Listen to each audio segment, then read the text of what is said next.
Welcome to the Clubhouse Show. Coming to you live from Doc's Grill here at Summerfield Crossings Golf Course. Dave LaPoint live with the meatball. Spanky's not going to be here tonight. Spanky has some personal reasons that he's going to miss the show. So it looks like we got Spaghetti and Meatballs doing the show tonight. I'll be Spaghetti. We can make it sound a little bit easier. Well, I don't think there's any question who's the meatball if we have to go for that way. So. And you know what? And I messed up so bad this week by putting on Twitter the meatball instead of Mr. Meatball says, and I felt so bad about that. And once you press send and you've got the wrong thing, it's not easy to correct after you've already sent it. Yeah, social media's a bitch. I looked it up. The meatball says at the meatball says or whatever it is. It looked like a little old Asian lady. So that's not me for anybody that's looking for me on Twitter. If you're trying to follow me, it's at Mr. Meatball Says, not the Meatball Says. So get it together. Now I'm gonna send my wife out on a search. Uh-oh. Oh no. An information search. We're gonna send her out and see what the meatball really looks like instead of Mr. Meatball. Maybe we can have as a special guest later on down the road. I bet she would come on the show. She probably could at least tell us something about something that we don't know. I'm sure she's a Red Sox fan or something to that nature. Another good crowd here at Doc's Grill. And speaking of good crowds, the Hall of Fame ceremony went on today in Cooperstown, New York, and I thought it was outstanding. I watched the whole show. I sat through the boring speeches, which some of them were funny, and I thought this was the best Hall of Fame show I've ever seen. And what they said, since the 1956 living inductees going in today. Yeah, and I think for sure in my lifetime, this is by far the best class. I mean, you have the three greatest managers of my lifetime, maybe even of your life, with the exception of Whitey Herzog, going into the Hall of Fame, and then two of the most dominant pitchers, and Frank Thomas, who was just amazing, who did it the right way. It was all in all a fantastic class. You know, it's funny when you play as long as I have, you know a few of these players. You played against a few of these players, so me and Denise were watching the show, and there's Goose, and there's this and that, and then all of a sudden you look in the background, and there's Whitey Herzog sound asleep in his chair. Well, and we're going, oh, there's Whitey. Doesn't look good. He's sleeping right now. And then right next door to him was Lasorda was sound asleep too. So maybe they weren't into the speeches as much as I was. Well, they probably had a nice big plate of spaghetti and meatballs right before the show started. Lasorda did for sure. So. I guess when you get to that age, when you get into your low 80s, you really don't care. You're there because you have to be. Yeah, somebody wrote a check for you to show up. You sign a couple autographs, and really, how many of these more speeches do you need to hear? You really don't give a shit. That's probably a sad thing about the Hall of Fame is that, the year you go in, you're so excited. It's the greatest accolade you could ever have. It's the greatest award ever given to you as a baseball player to be in the Hall of Fame. And then you're there, and then you go 4, 5, 6 years in a row, and it's all of a sudden, I don't want to go to this. It's boring. I don't want to listen to these speeches. That would be sad to me.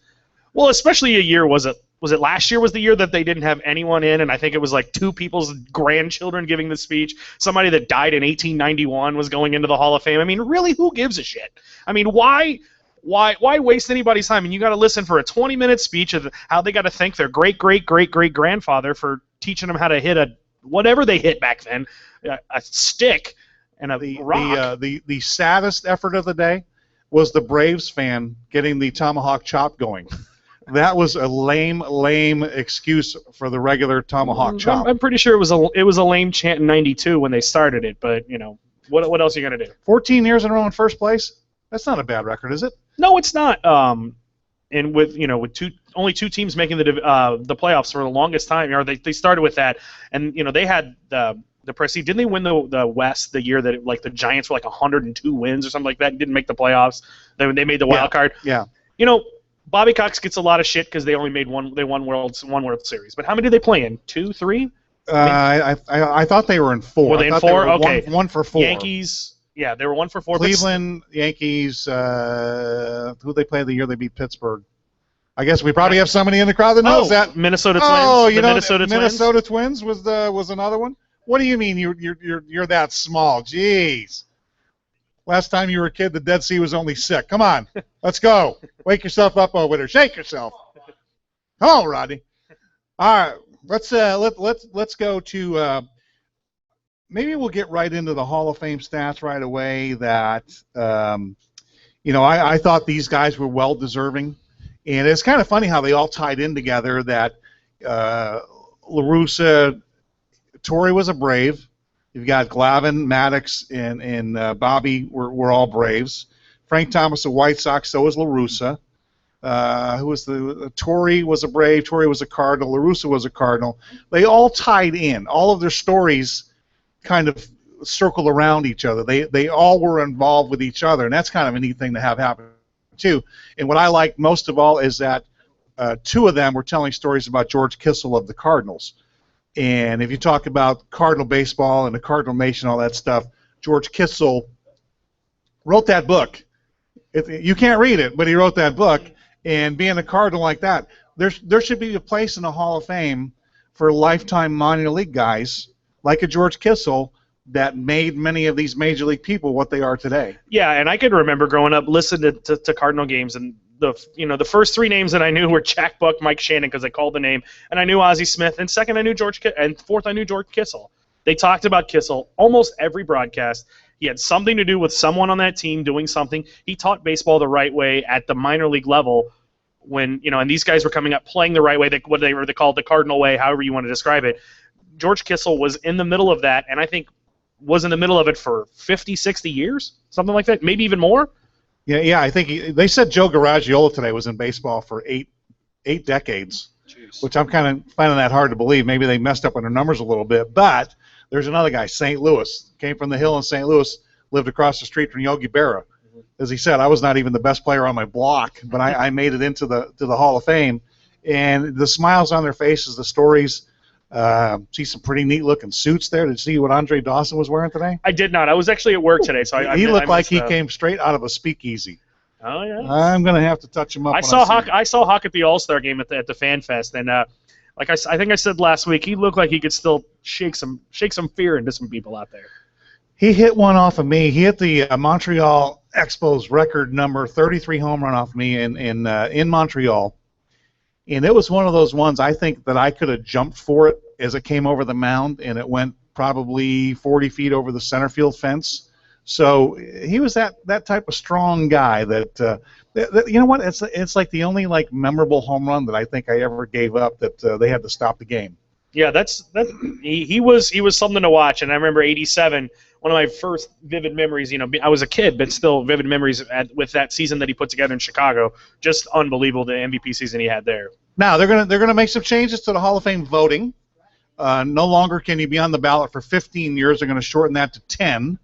And anybody that's a voter, which means you're the beat writer, you've been a part of the press for a long period of time, been at least 20 years, you have to fill out a registration form and you have to put your name on it after you send it in so we know who you vote for.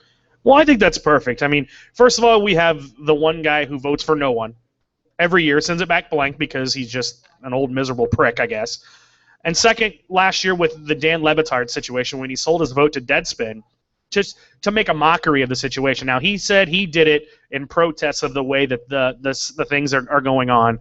But, I think they're good changes. I think the 10 years, it is what it is. Now, he's out of Miami. Yes. Did anything happen to him? He lost his vote for life. He's suspended from any Baseball Writers Association event, any kind of dealings, any kind of vote, any kind of thing for a year, and then he lost his Hall of Fame vote for life. Did ESPN fire him, or did they no? I think he still has that show, whatever it is, with the upside down question marks. Well, he fills in for Tony Kornheiser. He does a lot of Kornheiser, and he has a show with his dad or father-in-law or something like that out of his kitchen. Nice. Highly questionable or something like that. Kind of like us. That infamous 4:30 on ESPN show that really doesn't get anybody to watch because nobody's home yet. Could we possibly have that show later on down the road, Mr. Meatball's Kitchen? We could do it, but yeah. Denise could be in the back. I mean, as long as they can bleep out the words, I think we'll be perfect. Now wait, you're in an Italian kitchen. I mean, that's the way the wording goes there. I think so. I'm not offended by it, but people these days they're a little bit edgy on some of that. Well, I asked about the voting process itself. There's 660 voters that vote for the Hall of Fame. You're telling me that all 660 of these people watch every game of the year? They watch all of these teams. If you tell me they watched a quarter of the games of the year, I'd really be surprised. Oh, now, yeah, you figure how many teams are there? 30 Major League teams. Yeah. There's on an average, I would say nowadays there's 3 average beat writers, guys that are with them, travel with them, same hotel. You see them come and go. They don't. They're there. That's 90. Does that leave 570 guys that are not beat writers that don't travel with the team? I mean, all these guys at ESPN and MLB and stuff like that, if they have votes, are they there all the time to see the games? Are they really into it? Do they really care what happens of the outcome of every game that takes place during a Major League season? Well, of course, they saw the games 5 years ago when a player retired, I'm sure. But, no, I don't know. And I think a lot of these guys, they're retired. I mean, these guys get these votes for life. So let's say you've been retired for 30 years.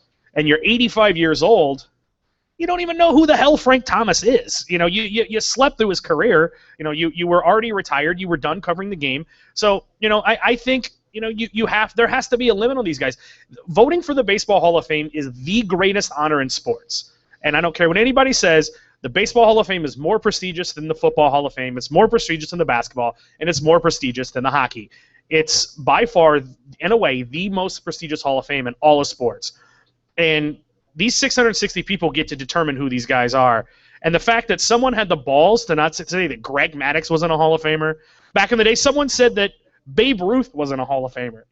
They've never been unanimous. I think Willie Mays was not a unanimous choice. In my eyes, the best player of all time was not a unanimous choice. And I cannot, and correct me if I'm wrong, and I'm not sure if I am correct, but I thought I read somewhere that DiMaggio didn't get in the first time. Right. And come on. I mean, Joe DiMaggio is now he's a Yankee, so maybe that puts him up there a little higher than most people, just because he was in the mainstream media of the 50s. But come on, Joe DiMaggio's I guess we have to get a little clarity. The first year of the Hall of Fame, the first class was Babe Ruth and Ty Cobb, and a few of the players in that era. Did they count as? They were not unanimous choices. They must not be, because I know for a fact that Tom Seaver has the highest vote of all and time. I think he's 98. 98.2 or something like that. What they say, 16 people didn't vote for Greg Maddux. Of arguably, you could put him and Clemens as the greatest pitcher of our era for sure. Teddy Ballgame. Teddy Ballgame, not unanimous. Teddy Ballgame was kind of a prick sometimes in the media. So absolutely, but this should be a thing of stats and not personal. It should. Feelings of how these guys work with the press. What made Jim Rice better 15 years after on this 15th time on the ballot than it was his first? Does having that personal relationship with the press keep you out? Say you're a Latin American ball player and you're not very good with the English language. Does that keep you out of the Hall of Fame because you don't have regular conversations with these guys who are going to vote you in? It did for Cepeda. I mean, Cepeda didn't get in until 99? And so you're telling me that he didn't get kicked out when he had a pound of pot in his trunk either. Well, neither did. Well, I guess Nate Newton did get kicked out in that. So I don't mean to bring up sore Cowboy moments for you, but why you got to go there? A couple weeks before fantasy, and you're already ripping on the Cowboys. Yeah. We will be getting that in future shows too. This is not totally all a baseball show. We're going to be getting into fantasy football here, and we'll even talk football from Brazil later on when we get into it. I will say this though. What is today? July 27th. I am not going to lie. I have already done 5 mock drafts. I'm not lying at all. You have a problem. I do, and I pick my spots, and I draft from 5, from 6, from 10, 11, just to see who's out there. Mr. and Mrs. Meatball, did Chris used to lock himself in the closet with a pad of paper and a pen and be in there for a little while? Oh, well, we got verification. It wasn't a pad and a pen that I had. It was a different kind of magazine. That was a penthouse and a plastic glove?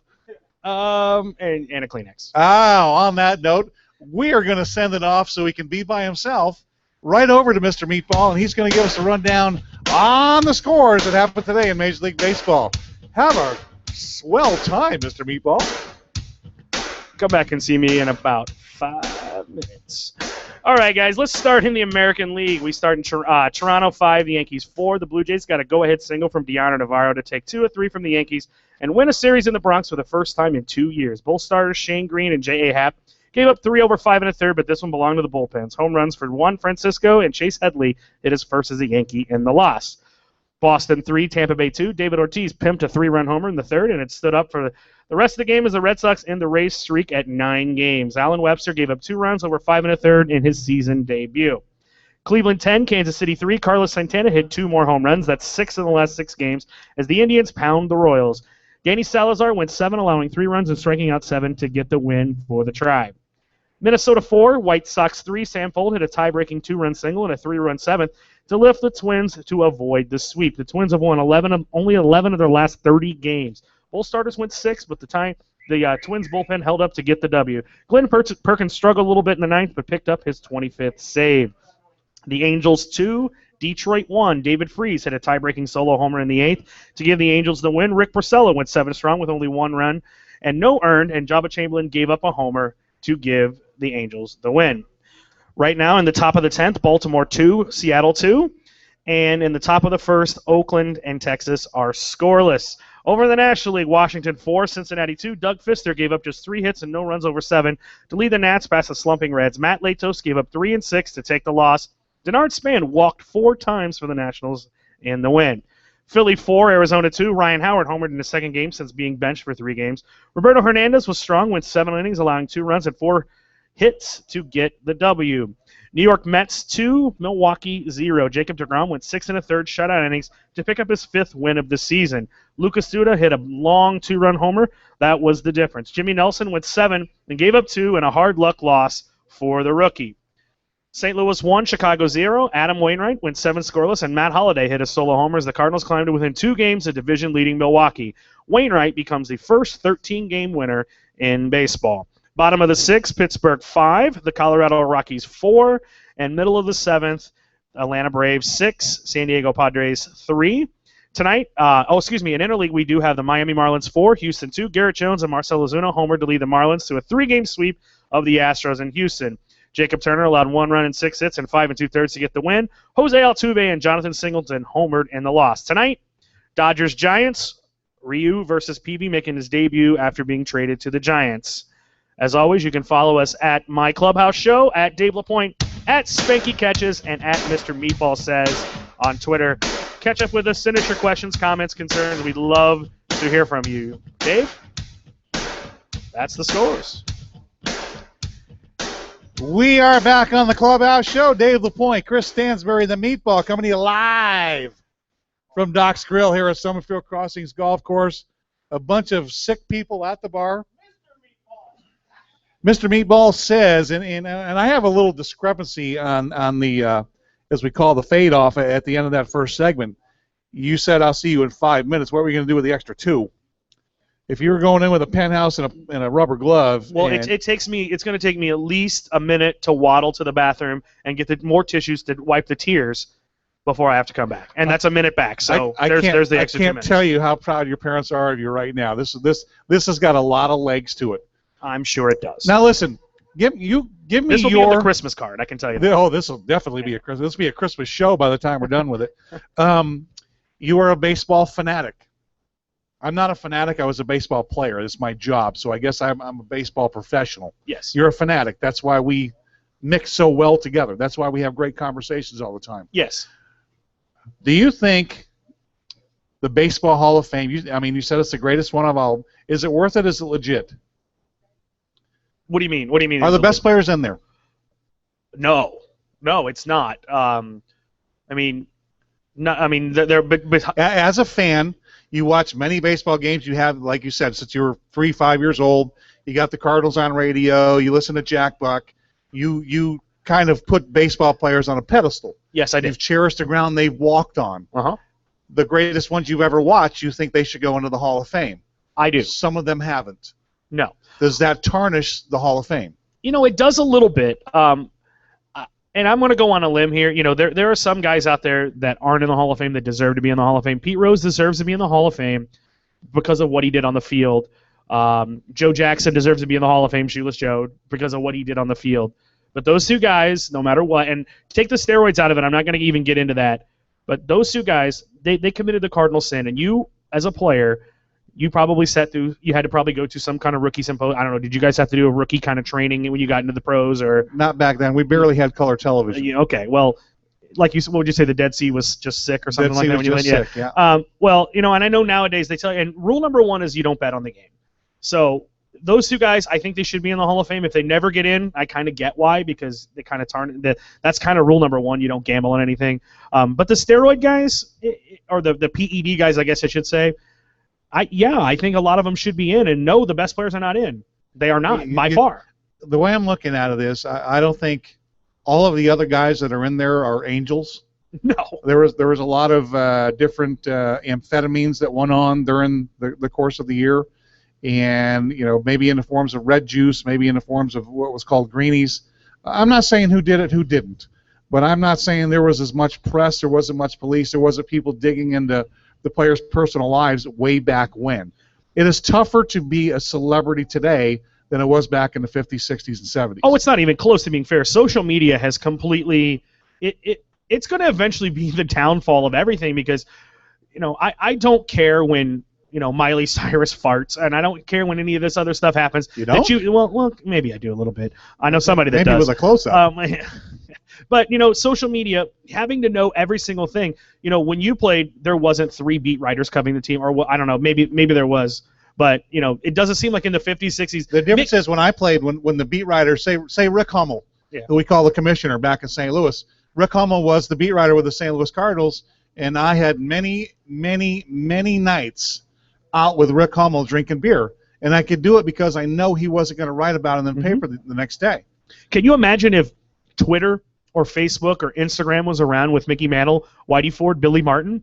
They would have been out of baseball in 2 years. No one would have known Mickey Mantle. The Mick number 7 would still be worn by every Tom, Dick, and Harry that plays for the Yankees, because social media, they would have run Mickey out of baseball for his shenanigans, and that's Mickey Mantle. Can you imagine Ty Cobb playing with social media? The things that he said, and on record going out as maybe being the biggest racist that ever lived on the planet. With the possibility of killing a fan after a game. Yes, allegedly. No one knows for sure if it happened.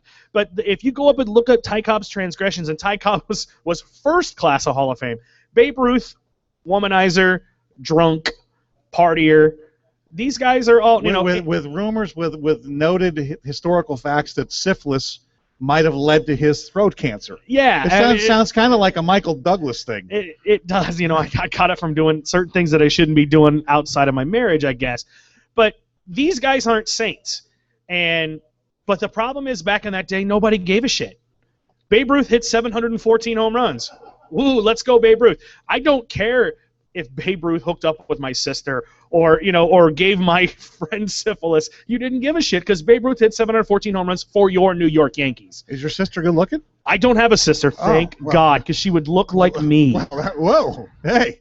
There's a lot of Mr. Meatball fans around here, though. Yes, all that meat and no taters. I'm sure that's what we'd be saying right there. But none of these guys, they just didn't care. Like I said, Mickey Mantle is the biggest. And who knows these guys? We don't know anything about some of the players. DiMaggio was a notorious asshole. A notorious asshole. I think someone that I know that has a microphone right now can probably confirm. Well, I had a couple difficult times with Joe DiMaggio, and he was not my favorite old-timer. Yeah. Tried to get an autograph a few times, and actually the one time that pissed me off the most, I was in my Yankee uniform in the New York Yankees clubhouse, and I went up to Joe on Old Timers Day and say, Joe, would you mind signing this ball? Jesus Christ, why you got to bother me with this shit now? I'm like, Joe, I've already got it. This is for a friend. I really don't need it. So I walked away from him, but I don't understand why people have to act like that. I'm famous with the New York Yankees and Michael Kay for saying one time, it's not that tough to be nice. Mm-hmm. And I firmly believe that my whole life. And Hub Kittle, my old pitcher coach, said, sign as many autographs as you can, because someday they're not going to want it. Yeah. And Joe DiMaggio was getting to be a fossil by the time, and here's a guy in a Yankee uniform in the same clubhouse asking for an autograph. He doesn't want to sign it. I mean, on my high list, Enos Slaughter was another one that was just a jerk. Bob Feller was an idiot. Early on, Bob Gibson and Frank Robinson were two pricks. They were hard. They were the way they played on the field. That's the way they were when they retired. And then after a while, they kind of loosen up a little bit, and they've gone on the good side. But those other guys, forget about it. No, and kind of get back on topic, but you never hear that story because there's no social media. The days now, we know everything about Barry Bonds. We know everything about Clemens. We know who went out last night with who. You think Barry Bonds looks like Stevie Wonder? If you put the long hair on him and you braid it up, I don't know how well he does the head roll, the Stevie head roll. I think we can match it up. I don't want to hear him sing Superstition, though. All right, I'm going to give you my outfield. Why don't you give me your outfield first of gentlemen in the Hall of Fame? In the Hall of Fame? Give me 3 outfielders in the Hall of Fame. Well, if I'm going to go all-time, you want my lifetime or do you want all-time? All-time. Ted Williams, Willie Mays, Stan Musial. Wow, there is no Hank Aaron and there's no Babe Ruth. It's 755 and 714 home runs that aren't in your lineup.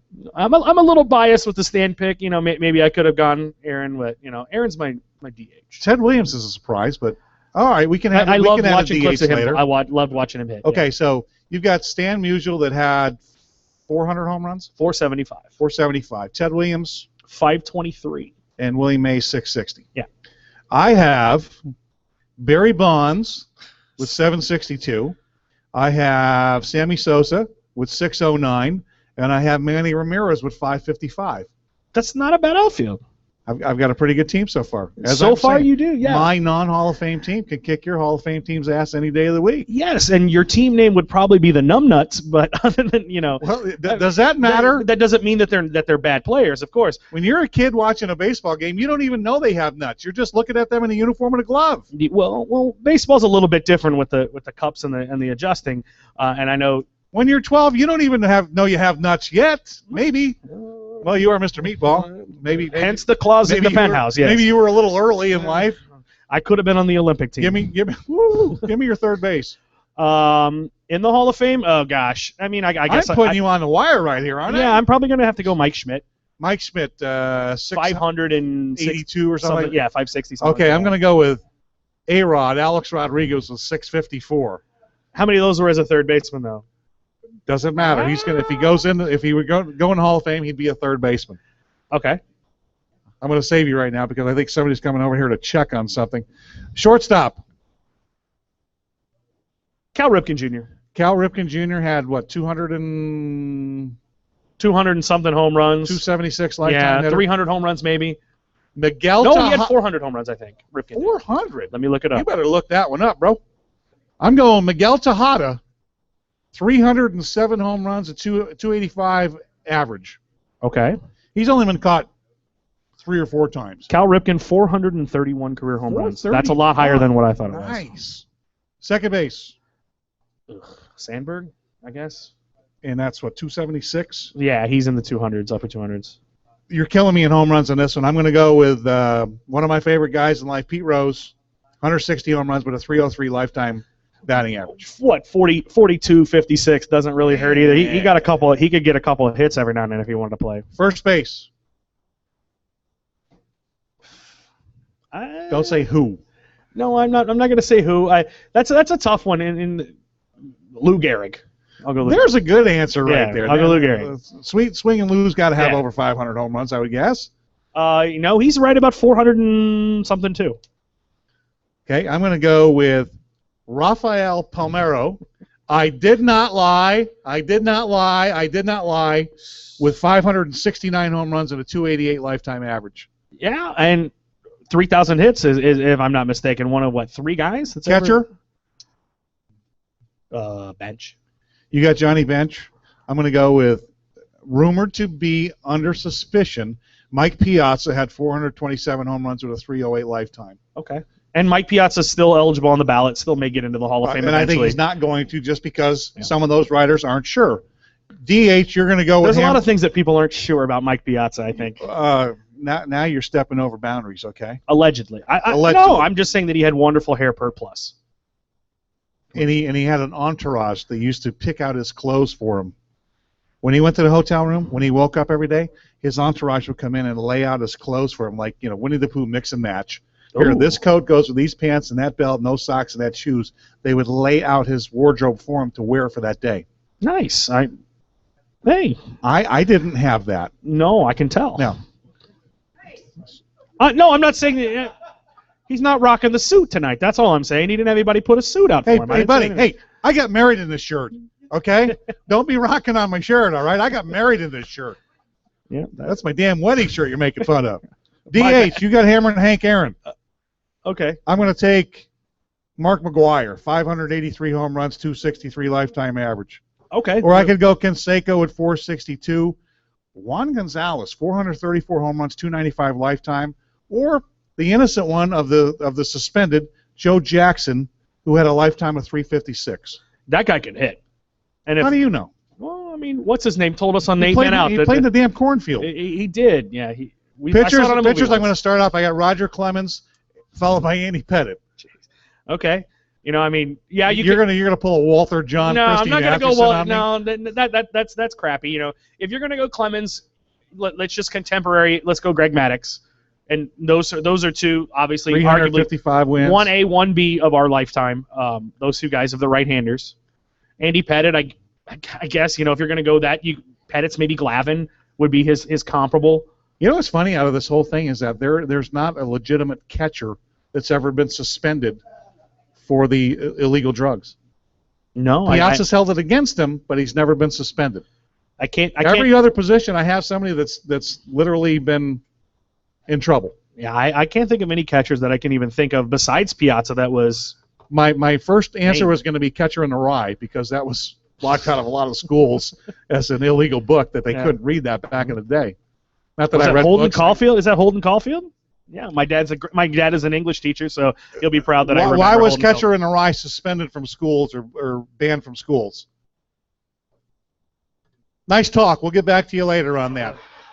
Jesus Christ! I think it has something to do with Mike Piazza. I think is what he was telling us. My team had 4,626 home runs and a lifetime batting average of 292, and these guys do not stand a chance of getting in the Hall of Fame. No, I mean, and looking at that, I would say of all of those guys, Clemens and Bonds. What did Bonds have? 7 MVPs and Clemens had 7 Cy Youngs? One day those two might get in. A-Rod, I don't think will ever get in. And the only other guy, Piazza, might. It's funny. Mike Piazza has the best chance of anyone on that list of making the Hall of Fame because he hasn't been brought in front of a because he hasn't board. been convicted. Well, that's and that's what I'm saying. Is it right? I mean, do we?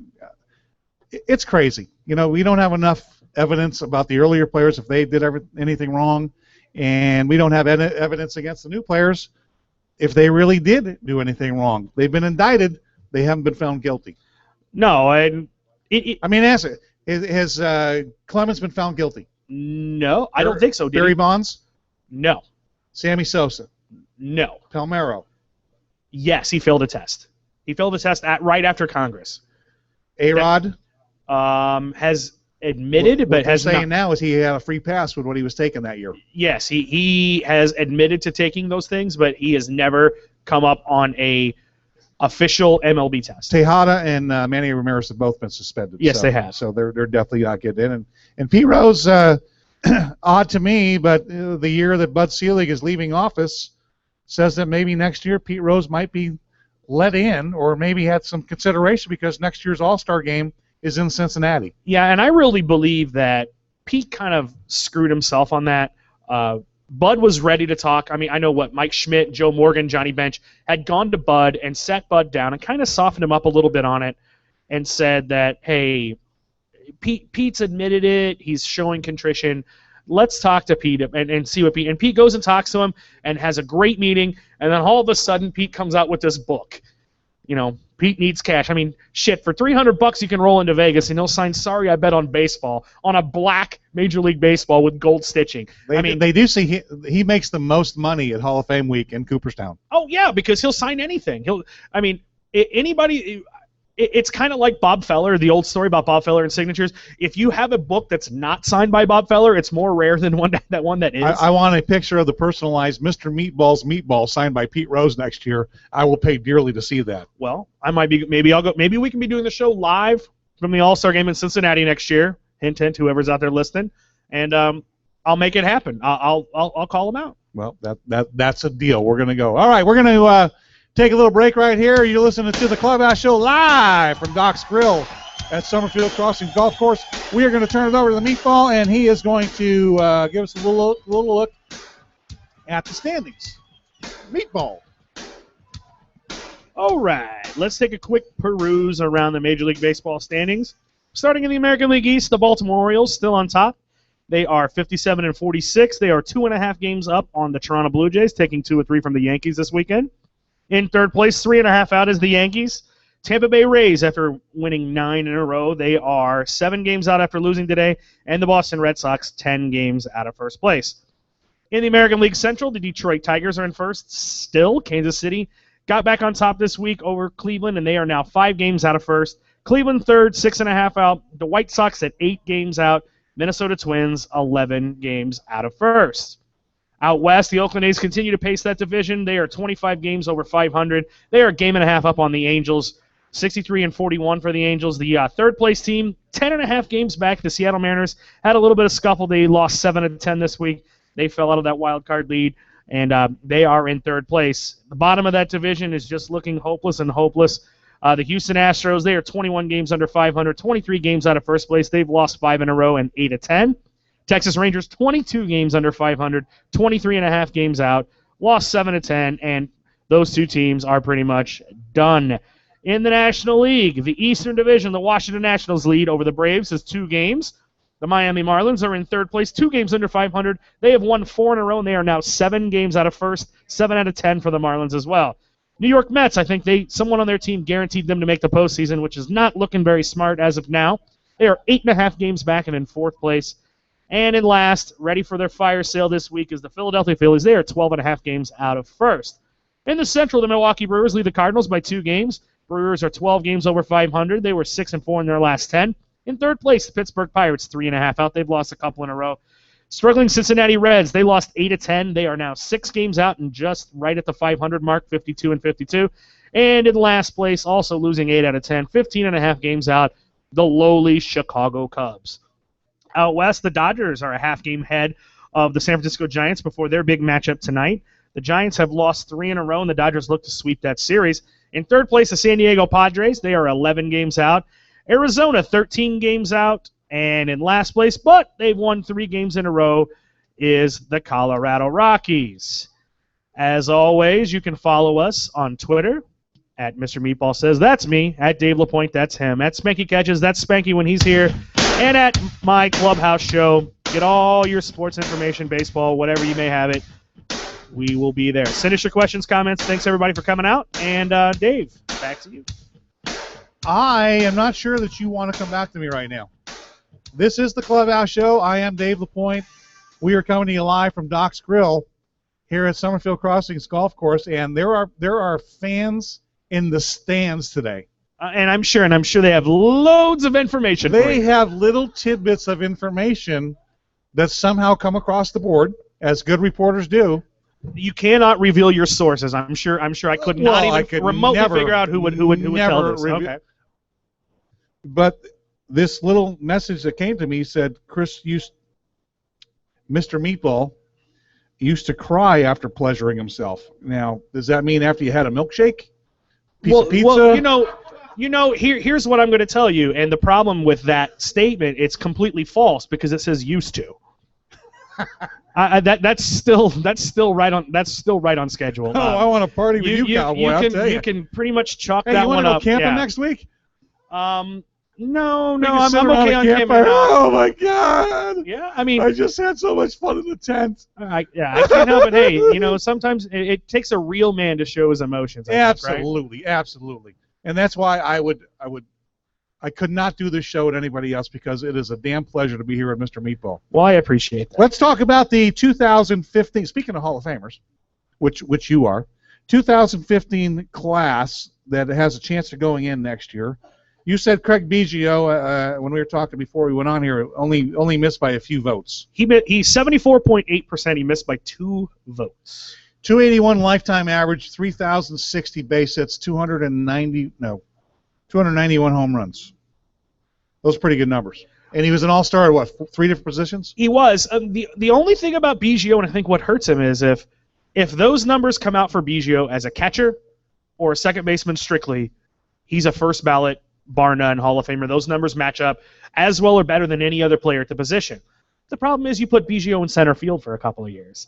And when you get into center field, then you start having to be compared to, at least for those time period, Willie Mays, the hitters of the outfield.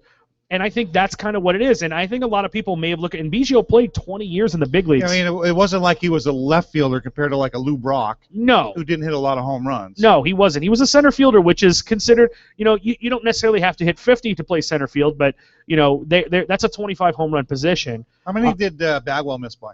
Bagwell, oh gosh, I looked it up recently. Bagwell had like 40 and change %, maybe 50 and change. And you said Piazza was pretty good. Piazza was 62.2%. I know, seeing that. So that means Piazza missed by probably 30 votes. Now Piazza had a lifetime batting average of .308 with 2,127 hits, 427 home runs. To me, that is a shoo-in for a catcher. I was really, really, really shocked when he didn't go in first ballot. Now I know the whole PED thing, but as far as offensive numbers as a catcher, his numbers are better than bench as an offensive catcher. No, I mean the thing that's they're always better hurt. than anybody. They're better than everybody. How many home runs did Fisk have? I'm not sure on Fisk, but anybody. The one thing that not only did the PED speculation, but Piazza's defense was at times laughable. So behind the plate, so maybe they look into it. When you're looking at him over a Pudge Rodriguez. So is every left fielder in Major League Baseball in the last 10 years. Yes. Except Barry Bonds and Ricky Henderson. Pretty much. And they could catch and they could throw a little bit. Yeah. Jeff Bagwell, 297 lifetime average, 2,314 hits, 449 home runs. As a first baseman, third baseman, they couldn't. I don't think he's ever going to make it. No, and I think Bagwell is a kind of guy that if it comes out that he was always clean, I could see Bagwell kind of getting in a Veterans Committee kind of way. 20, 30 years down the road when people kind of look back, like I can kind of, there are other guys that are out there that Dak Morris, I think, will get in Veterans Committee once they kind of look back at this PED thing and realize that he is the best American League pitcher post designated hitter. Was the only AL pitcher to ever have an ERA under 4 in his career lifetime after the DH came into play. No, the reason Jack Morris is not in the Hall of Fame is because his lifetime average is over 4. Is it over? I thought he was 3.76. 4.06. Was it a 4.01? There is not a pitcher in the Hall of Fame with an ERA over 4. Yeah. Now, which means if it wasn't for your last game ever pitching, I would have been 3.99. And they said, "Do you ever have a chance to go into the Hall of Fame?" I said, "I missed by 90 miles." That damn scorekeeper couldn't throw an arrow. No, I live in Glens Falls, New York. I was about 90 miles from the Hall of Fame. I can go there anytime I want to. You need 10 years to get in. I was 9 years and 80 days. I was exactly 80 days short of 10 years. So all you guys handing out jobs up there, I need 80 days for full pension. Okay, moving on. Tim Raines. Tim Raines is a guy that and I guess they always say that the eye test with the Hall of Fame, and if right away you judge him on a Hall of Fame, every time I look at Tim Raines' numbers, I want to give him like 10 more votes for the Hall of Fame. This guy was really, really, really good, and it's shockingly low. And I know there are some sports writers out there that are beating this drum of how in the hell is Tim Raines not even close to being in the Hall of Fame, because he's in the 40s, and he's and I don't think that there's only like 3 guys that got grandfathered in on this 15-year. I think it's Mattingly, Trammell, and somebody else. Raines is going to be out of options, but Raines, I will go on a limb. I'll write it down. Come back and see me in 30 years. Tim Raines will go in as a Veterans Committee member. My looking at Tim Raines, I think the best leadoff guy of all time is Ricky Henderson. I think Ricky Henderson is the top 3 of the greatest baseball players of all time. Oh yeah, by far. Lou Brock would be second, and Tim Raines would be third. As leadoff guys that would disturb and mess you up during that game and put up numbers. As far as Tim true Raines get in leadoff trouble hitters, with the law at all during? No. I can't. I thought there was a suspicion of drugs one time, and maybe not. And I could be wrong on that, but I'm just guessing. Let's look at the first timers coming in next year. Randy Johnson, 303 and 166. He's the dinosaur. He's the last 300-game winner we'll ever see. He's in. First ballot, done. Pedro Martinez, 219 and 100. I give Pedro Martinez the right-handed Sandy Koufax Award. He's a first ballot Hall of Famer in my opinion. Why? He was the greatest pitcher of his era. Well, the most feared. The most. He was pitching at the same time Clemens was. So. Clemens and Maddox and Pedro, but they still, maybe Clemens in the late 80s, early 90s kind of did, but no one instilled that fear like Pedro did. You didn't want to face Pedro. I think Pedro is the right. Why does he only have 219 wins? He was hurt a lot. Well, you cannot give him the award guessing what he would have done. Oh no, and I a lot of those guys agree. before him pitched when they were hurt. Yeah, but I mean, Koufax has 220 wins, and now I'm not saying that he's as good as Sandy Koufax by any means, but he was for a 5 to 8 year period. No one was more feared in baseball than, you know, if as a baseball fan watching, I would rather my team face Randy Johnson 5 days at Clemens and Maddox than I would one time with Pedro Martinez. I just can't. Maybe I'm too old-fashioned, and I believe Pedro had the greatest stuff of probably the top 5 pitchers of all time. 219 wins doesn't get it. Jack Morris can't get in with, what, 287 or 78. 270. Our good friend Messina Tommy John has 270. Tommy John 288. 28. They cannot get in. No. If you let them in first, okay, and then you want to drop your bar a little bit and let these guys in because now they were never in the era of pitch counts. No. Pedro was not, and either was Schilling. Schilling's got 216 wins, 146 losses. No, and he's on the first-time list. And Schilling is everyone saying that does he get in because of his postseason performance? That should be no. No, it shouldn't because it's a red Sharpie on a sock. Yeah, they had a great run with the Red Sox in 2004, and he was fantastic. He was unbelievable in 2001 with Arizona. But it's funny that and I wrote on my blog, I did the eye test for the closers kind of thing, and it's kind of the eye test, and I look at Schilling and Pedro Martinez, and they virtually are pretty close. I mean, if you look at their numbers, Schilling has a few more losses, pitched a little bit longer than Pedro Schilling did. got to 3,000 strikeouts, didn't he? Schilling got to 3,000 strikeouts. I think Pedro's 3,000. That's why they're saying that's why they will get in. And so I look at those numbers and I'm like, okay, but when I look at Curt Schilling, it just he doesn't. And will Schilling get in? He might, and he might be. But here's the thing, and you just said it plain as day right there. Their numbers compare. Yes. 219 wins for Pedro, 216 for Schilling. Strikeouts are in the ballpark. Strikeouts, pretty close. Both had great postseason. ERA is probably right around 3 or under. If I offer the names to you point blank, Pedro or Schilling, you'd say yes to Pedro, no to Schilling. Absolutely. Why? It's hard because Pedro was more flamboyant. No, but I think just watching Pedro, when he took the mound, it was something special could happen any time of night. Schilling to me was a grinder. He was a guy that he was an innings eater. He was a great pitcher. And then when the lights came on in October, Schilling stepped up. And Schilling had the benefit of being on that really, really good, team in Arizona that traded and got Randy Johnson. So Schilling didn't have to, and then he went and he played in 2004. He got on the Red Sox team. He didn't really have to be the man. Schilling is a lifetime second fiddle. If you think about it, on his teams, with the exception of his career in Philly when he first started, Curt Schilling was always the 2 in the 1-2 punch. Wasn't he traded for Jeff Bagwell? Or were they in the same trade together? No, that was Larry Anderson, actually. Larry Anderson was traded for Jeff Bagwell, but he was a trade from Houston to Philly. No, he didn't go to Boston first? Or no, he's from Boston to Houston or Houston to Boston.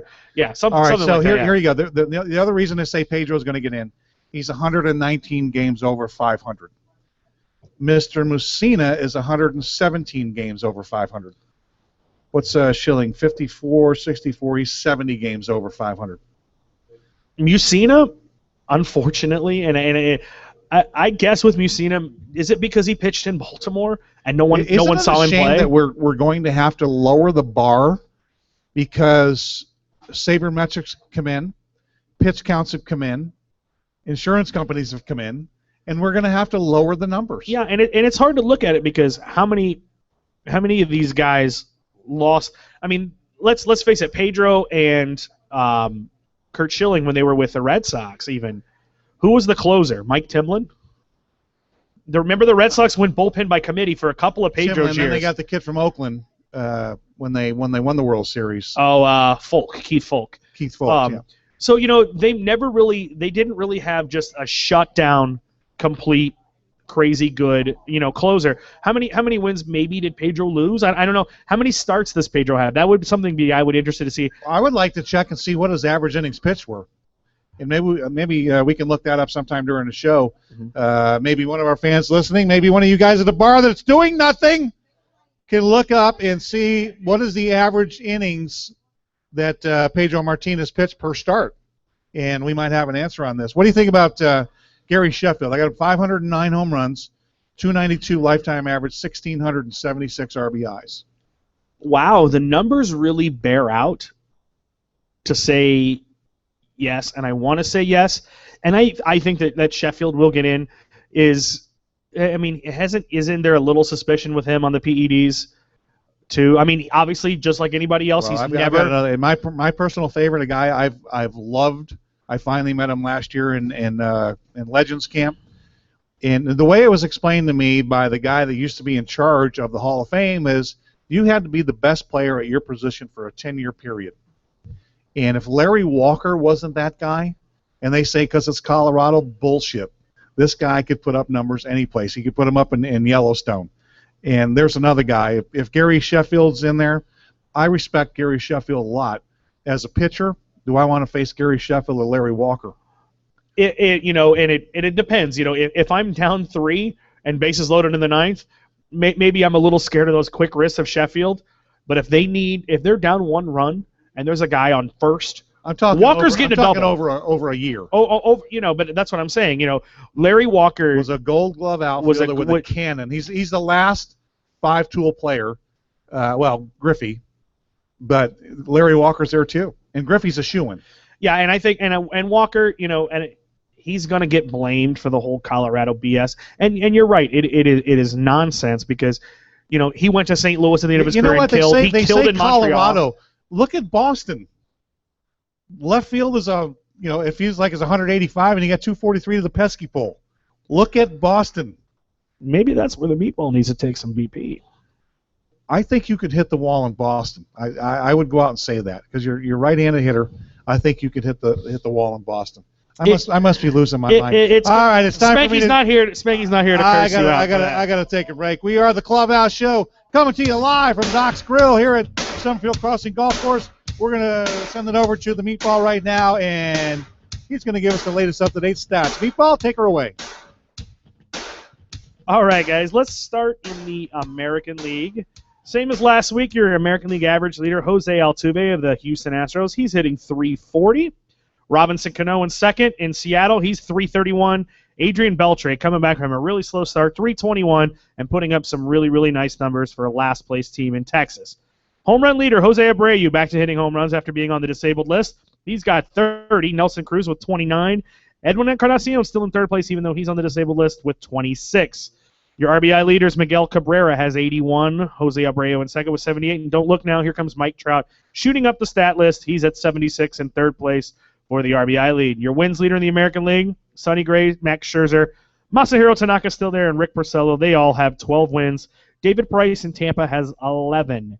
Your ERA leader in the American League, no doubt about this. This guy is just really putting on a show as of late. Chris Sale from the Chicago White Sox, he's at 1.88. King Felix having another fantastic season, 1.99. Scott Kazmir in third, 2.32.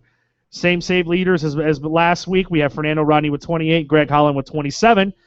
Your team batting average leader, the Detroit Tigers, they're hitting .278. The home run leader in the American League, Toronto and Baltimore, they both have 125. And the run scoring leader is the Oakland A's at .510. ERA leader in the American League, Seattle, they are .310. Oakland at .311, right behind them. The AL strikeout leader, Tampa Bay Rays, they are at .907. And the batting average against Seattle at .225.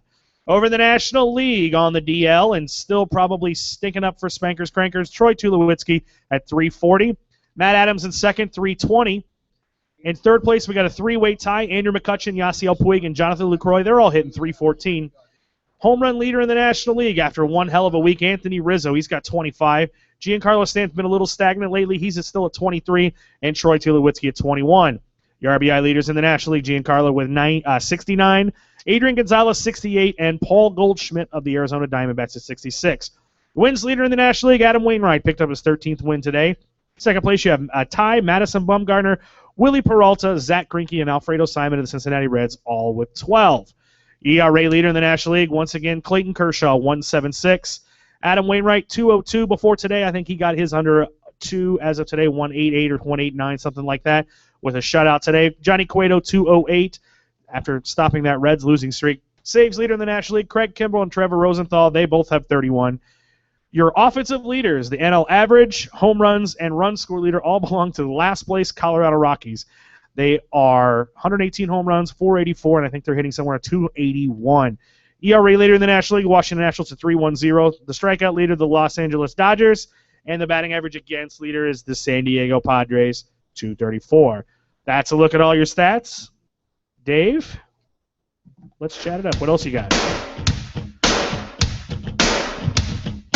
Thank you, Mr. Meatball. We are back at the Clubhouse Show. Dave LaPoint, live from Doc's Grill at Summerfield Crossings Golf Course with Chris Stansberry, the Meatball, who is filling in for an absent Mike Lavalliere, who had some personal things going on and couldn't make the show tonight. And we dearly miss him. He is one of our favorites, and we love it when he gets upset. Yes, I was feeling like I needed to curse and MF somebody just in honor of Spanky. So, maybe we can get on a topic a little bit later that one of us feels passionate enough about, and we'll give a little bit of a curse shout out to Spank. Plus, with him not being here, there's no bag of cigars we get to choose from. That's true. It's it's a little bit different. It's a little naked sitting next to me, but hey, we press on and we'll see him next week. Naked sitting next to you is never bad. Always remember that. Well, all right, let's bring up another topic here. A guy that just threw a dagger at the Rays today, David Ortiz. Big Papi. 455 home runs, 285 average, 1,502 RBIs. Hall of Fame, yes or no? Yes. And I say yes. What stat leads you to say that? It just seems like he's in the middle of everything. That would make me not vote for him. It seems like he's in the middle of everything. The home runs are close. And obviously he's never been truly indicted on anything. When did we lose 500 as the magic number? And I don't know. I guess these, it's funny that steroids have kind of taken 500. Now, you're a DH. You can't play. I actually think David Ortiz is pretty good first baseman. That's what I was going to say. I think they should have put him at first base, and it would have kept him younger. But, he's 41 years old right now, and he's doing pretty good. I think he should have played first base, and they should have left him out there, and then they wouldn't have to scramble when they go interleague. But you're strictly a DH, which the Hall of Fame voters don't like. And that was going to be my reason that I said that maybe he's a no. So then, therefore, he should automatically have to get to the 500 mark. Yeah, and I think that he does. He's got 1,500 RBIs. That's pretty good. I don't know where that ranks him. My guess is that's probably close to top 50. Edgar Martinez, does he have the same numbers? He's not going to get in, right? I don't know. And I think maybe. I looked at a list today, and he might already be off. He's probably reached that. I don't even recall that he's on there. No, and I don't even know that it was the 10 years. I think that he fell off with the vote number. I think he got under the 5% at one point. There was a couple of guys randomly that just fell at 5%. You're like, what? And I think Edgar Martinez is one, but maybe, and once again, I hate to keep bringing this up, and I'm putting this all on the Veterans Committee, but maybe one day we'll get a little bit more of an appreciation for the DH, or because let's face it, unfortunately, I don't think it's going away. The MLB Players Association will never allow the DH to go away, so sooner or later we're going to have to recognize it as a real position. The DH right now is treated kind of like a kicker in football. You're a necessary evil, and so I don't know. Well, I don't, as of right now, if he gets to 500 home runs, I think he's an automatic. Yes. If he plays 2 more years, he definitely will get to that 500 home run mark, and then we won't have any argument after that. So, for his team, he's won a World Series in Boston. He's won 3 World Series in Boston, and he's one of the main reasons. I would say him, I would say Johnny Damon, and I would say Terry Francona are the reasons that the Red Sox won any World Series. Yeah, and maybe, I hate to say it, maybe I'll give a little bit of credit to Theo. I know he's with those hated Cubs right now, but Theo helped sign a lot of those guys, and basically, let's face it, where do they get David Ortiz? He was a scrap heap release guy from the Minnesota Twins. You don't think that the Twins are kicking themselves for? I want to go a step back farther. I think he was originally a Houston Astros and got released early out of the Astros Dominican camp, and then Minnesota picked him up and then he had a couple years there where they thought he was a flight risk. And then after that, he settled down, and they realized what he could do. And we've seen that a lot lately. I mean, Jose Batista was released 2 or 3 times. Hell, he was playing here in Tampa Bay. He was a Ray for 15, 20 minutes. Now, wasn't he originally a Yankee? Batista? I think originally coming out Batista went for about 5 teams before he caught on. I know in he had Toronto. Pittsburgh, Toronto, Yankees, and Rays. He was with the Rays. Yeah. But I think he was originally a Yankee, and I'll check that to make sure. But a couple of guys down the road, I mean, it's all changing. It's all changing. Speaking of Theo Epstein, that brand of general manager that's coming in, Billy Beane, statistic, all those stats that don't mean nothing once the game starts. But when you have a fantasy team, we have to look at them. Yeah, I guess. I grew up watching players from your era, and I still believe that the gut test is still the greatest test of all time. I realize sabermetrics are important, and they always will be important, and they're not going away anytime soon. But Whitey Herzog, Tony La Russa, Bobby Cox, Joe Torre, these guys manage from their guts. I mean, I'm sure they use a little bit towards the end of their career, but they all have those Hall of Fame plaques for a reason. Whether or not they slept in the ceremony, I love it when they're still Hall of Famers. When our Facebook fans and our Twitter fans do the hockey comparison. This guy broke his leg and played another shift, played another part of the period, and finally went off and got taped up and tried to come back out. Guys that get hit in the face with a puck, they get 10 stitches, they come back out and they play. If you get a hangnail in baseball right now, Phil Hughes the other day got hit by a not-so-screaming one-hopper. Came out. And had to come out of the game. And he was limping. Oh, my God. If he was a horse, we had to shoot him. It's almost, sometimes with baseball, I wonder how close it is to soccer, actually closer to the injuries. The only thing that baseball is missing, Jesus, is that spray. Is sexy. That was some scary stuff. I may have to take 2 more minutes into the side. I think we could advertise on that billboard. Yes, we'd have to shave it first, but I think we could definitely advertise it. One of our fans from the bar just came up and delivered a frosty Bud Light to the meatball, and for some reason he had his shirt pulled up like a hot chick on the beach with a halter top, and that looked like we're sticking a watermelon in a banana skin. I'll tell you that much right now. Yeah, his skin is eerily close to a sausage casing. And now Tom Verducci gets me every week. I watch MLB continuously. It's my favorite show on television. Some of the stuff they came out with, but they actually had a show. Him and Brian Kenny were on with the outfielder Cliff Floyd with the Marlins and Dan Plesac, my favorite guy of all guys on the show. And him and Kenny came out and said that they might have to put an illegal defense rule in Major League Baseball to guard against these shifts. That's fucking stupid. And after I was done throwing up and crying that Tom Verducci should not have this much power because he has the power of the microphone and television, people are going to listen to him. Now, baseball is complaining right now that all the numbers are down offensively. Offense sells tickets. They don't want these guys to have low offensive numbers. They're going to try and get away and get rid of the shift. No, and that's dumb. Baseball is a field. There's no law that says you have to have a left fielder. There's no law that says you have to put a guy at shortstop. You get 9 guys, and you get to put them wherever the hell you want to put them on a baseball field. There is nothing that says this guy's here. The 2 people that matter, you got to have a pitcher on the mound and a catcher to catch the ball, or it's going to be a real big pain in the ass to get the ball back, and everybody's going to be running around. Other than that, maybe a first baseman. There's no law that says you could put 15 or 9 guys on the infield. If you want, if I'm hitting, are we going to need referees like blowing the whistle? Yeah. Your shortstop instead of right of second base. That's an illegal defense. You get 2 foul shots. Can you imagine the bullshit that I have to watch Angel Hernandez pull the flag out and do the Leslie Nielsen from Naked Gun strike dance as he's throwing a flag for an illegal defense? Here's my opinion on that, and they did talk about hitters are going to have to learn to go the opposite way. How about all right, you fat bastard DHs?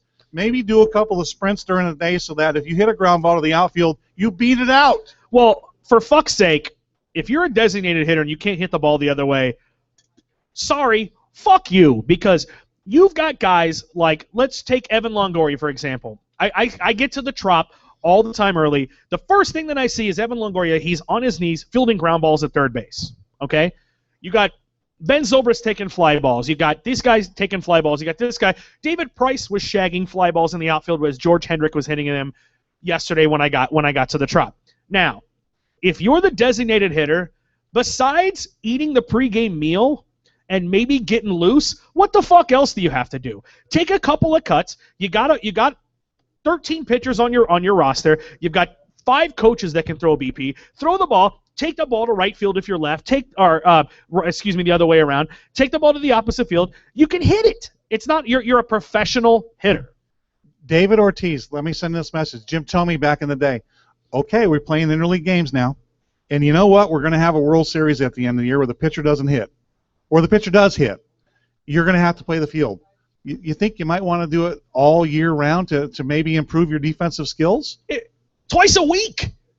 Take some ground balls twice a week. Hit the ball. These guys are getting to the ballpark, and I'm walking into the ballpark 3 hours early, and these guys are already out there dressed and shagging and doing whatever they're going to do. So there's 4 hours. Maybe sacrifice a couple games of poker or whatever you're playing in the clubhouse. Pluck. Okay, whatever spades, whatever you're playing. You don't really need the money if you're Ortiz. You don't need to take the rookie money. I get what you do, but go out there, take a couple of ground balls. Take 20 minutes, hour a week. You can put an hour a week. You're making $16 to $20 million a year. You've got enough time to take some ground balls. You've got enough time to take a couple extra cuts to work on taking the ball to the opposite field. Make yourself a better hitter. You hit the ball, like we talked about last week with the whole Colby Lewis, Kobe Rasmus situation. You hit the ball to the left field enough as a left-handed hitter, they'll stop shifting. They will. I wonder what the first year was that they quit taking infield pregame. Because when I played every year of my career, which spanned 13 years in the major leagues, from 1980 to 1991, whatever that was, we had to take infield before the game started. And if your outfielders needed a break, then that was a pitcher's joy, because sometimes they would let you go out and throw from the outfield and show your hose off. And it got to be embarrassing that there was a time when either me or Ricky Horton would be in the outfield, and we take it from right field with like a Dane Orge or a Steve Braun, and then pretty soon they wouldn't let us throw anymore because we're out throwing the left fielders, and we only threw a fastball 82 miles an hour. So maybe we don't want to show up our teammates. But, it used to be the scouts would come in early and watch infield, and that's when there used to be an importance on defense, and it would contribute to a trade down the road. This guy looks pretty good defensive player. Let's look at him. Maybe we can get him to help us down the road. Yeah, and when I watch, like I said, I see Tampa Bay a lot because I work at the stadium, but every single game, as soon as the Rays come onto the field, I guess, 4:30, home team takes BP about 4:30 for a 7 o'clock game. The first thing you see is one of the coaches is hitting ground balls, rockets, at Longoria, and he's 6 feet in front of the bag. That's because he wants to make himself better. And he's doing. And that's why he's one of the best in Willie. And he's doing it every day, whether he's hitting 250 or 350. He's doing it every day. The hitting doesn't translate into the field, and that's how And guys like that are a rarity anymore. How many guys do you see that a defensive struggle carries over to the plate, or a plate struggle carries over into the outfield, and they can't coincide together? Brooks Robinson could go 0 for 35 in a week, but guess what? He still was making the diving, barehanded play, underhanded flipping that you see at third base. We're going to get back to that. We are at our break time. Man, time travels when you're having fun. It does. We are the Clubhouse Show, coming to you live from Doc's Grill here at Summerfield Crossings Golf Course. Let's go to the meat paw. He's going to give us a little rundown on the schedule, who's going to play each other coming up, and how it affects the pennant races. All right, Pointer, let's take a look. We are going to start. The Major League Baseball looms pretty large this week. Which teams will buy at the deadline? Which will sell? Will the Rays be trading away Price and Zobrist? What are the Phillies going to do with all those players? The Red Sox, are they moving Lester? They already moved Peavy. What's going to happen? All things are going to be answered this week as the schedule unfolds and the deadline hits on July 31st. By the way, that was my best Paul Harvey. I don't know if you guys got the page 3. Now page 3. Here we go. On Monday, we're going to start in the American League as the Blue Jays head to Boston. They're going to take on the last place Red Sox. The Yankees are heading to Arlington to face the last place Rangers. And Oakland is at the Astros. In the National League, the Padres are still in Atlanta. The Diamondbacks are in Cincinnati. Philly heads to Citi Field to take on the Mets. The Nationals head south to South Beach to play the Marlins. The Rockies are at Wrigley. Pittsburgh is at San Francisco to play the Giants. And in interleague play, the Brewers are in St. Pete to play the Rays. We pick up the rest of the schedule on Tuesday. As in the American League, the Angels are headed east, and they're going to play at Baltimore. Seattle heads to Cleveland. Minnesota is in KC, and the White Sox are in Detroit. In the National League, the Braves head out west to face the Dodgers, and the Cardinals are in San Diego. After the deadline, in the American League, we start with Seattle at Baltimore. Texas is in Cleveland. The Yankees head to Fenway for a big battle against the Red Sox. I'm sure it'll be on every network every night all day long. The Angels are in Tampa Bay. Minnesota is at the White Sox. Toronto's at Houston, and Kansas City is heading to Oakland.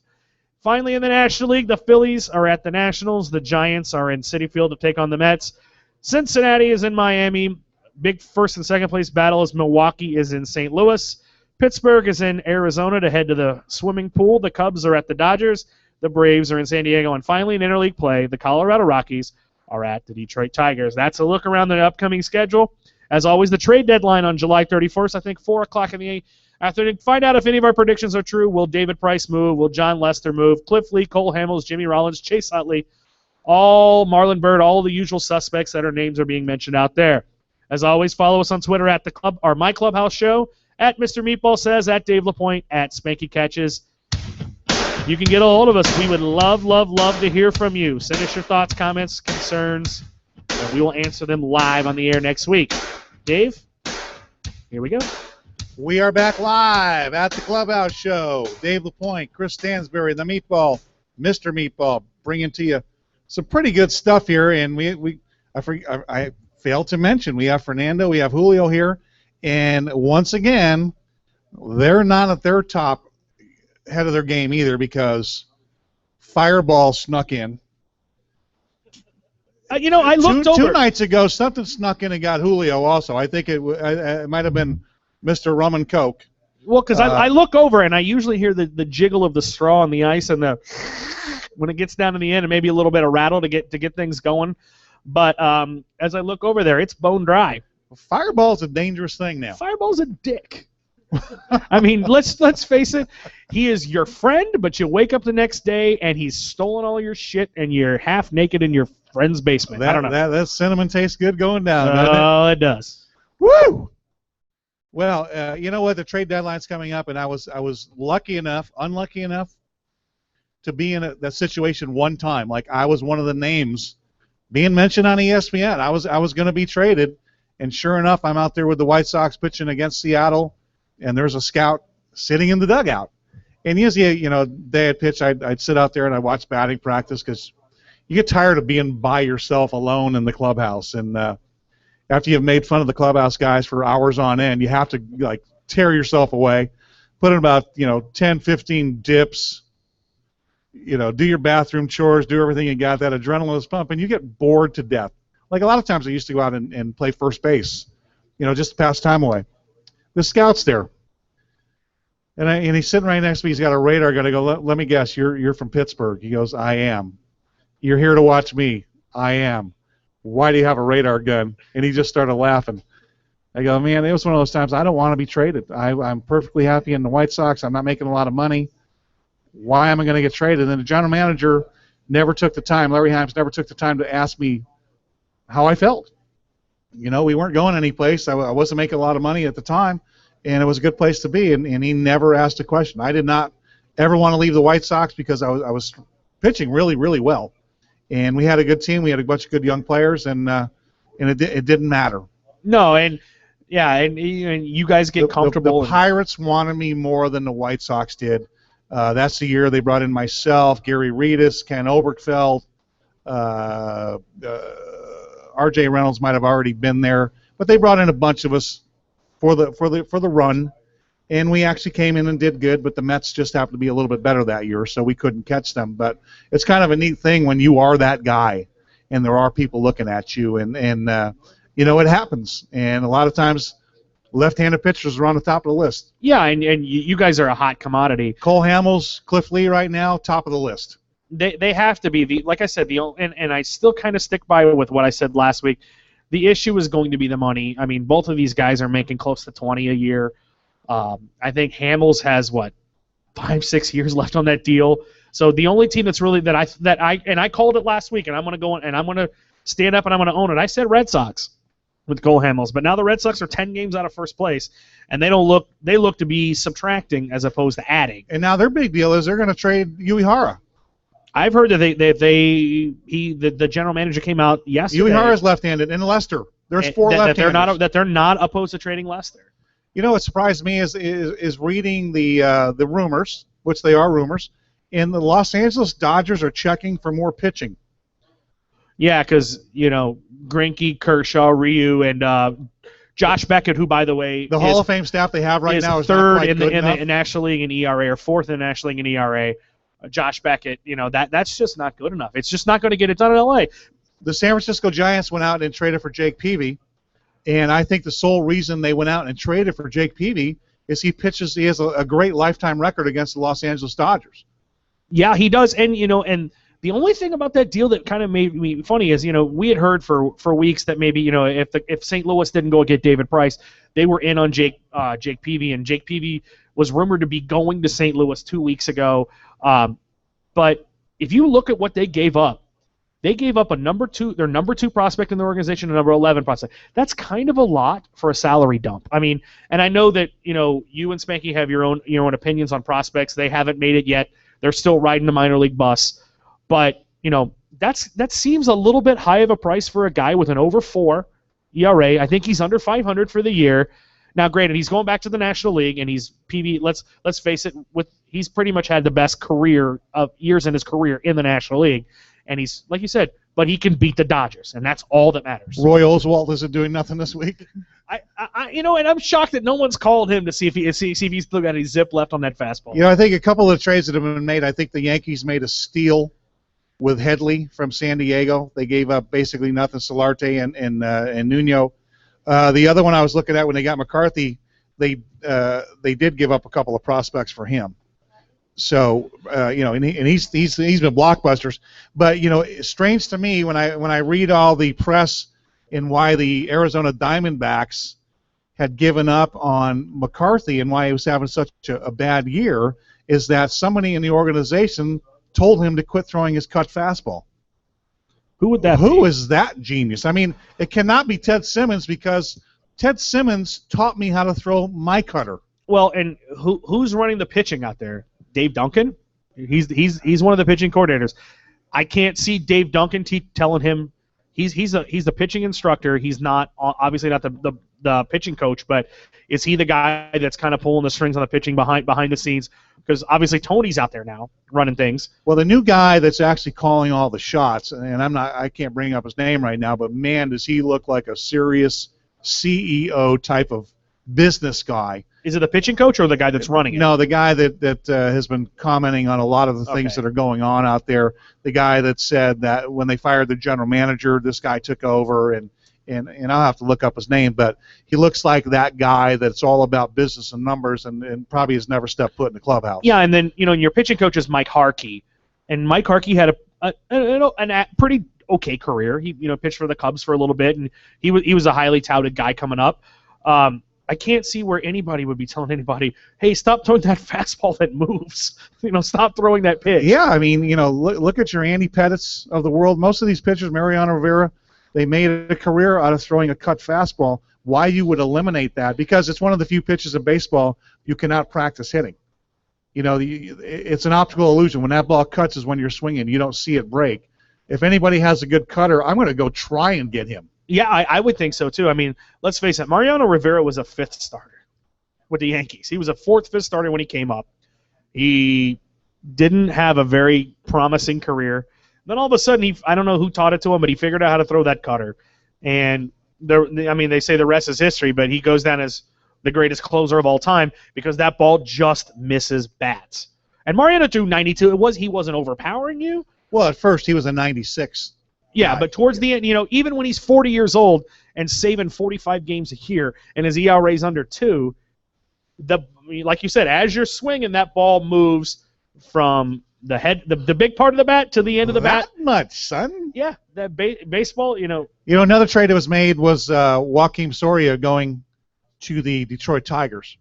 And actually the Tigers gave up a couple good prospects there. One guy had pitched in the major leagues, one guy hasn't. And they automatically tell him, as much as Joe Nathan is struggling, that Soria is a 7-inning guy because Jabba Chamberlain is doing a great job in the 8th.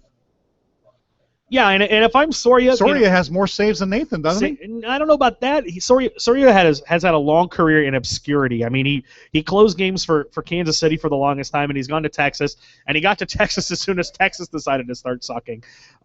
So I don't know about that, but, if I'm Brad Ausmus, I feel pretty comfortable running closer Soria out there in the 7th inning. Now, if Nathan continues to struggle, will we see Soria in the 9th? I probably would venture to guess by the end of the season, postseason time, we might see Soria in the 9th inning and doing his thing.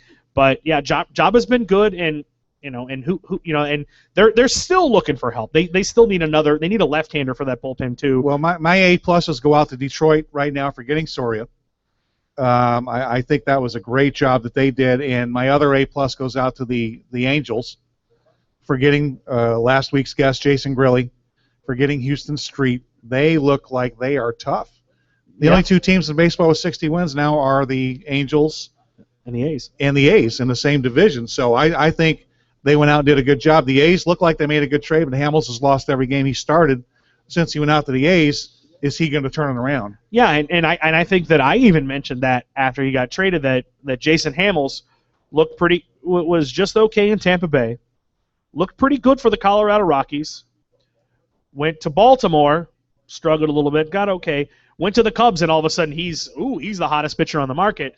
So some of these guys just can't pitch in the American League. I have to give a lot of credit to the A's, though, for just cutting Jim Johnson. That's a ballsy move. $10 million a year. Have fun in Sacramento, buddy. Yeah, and I still think that Jim Johnson is the product and just needs to go someplace else.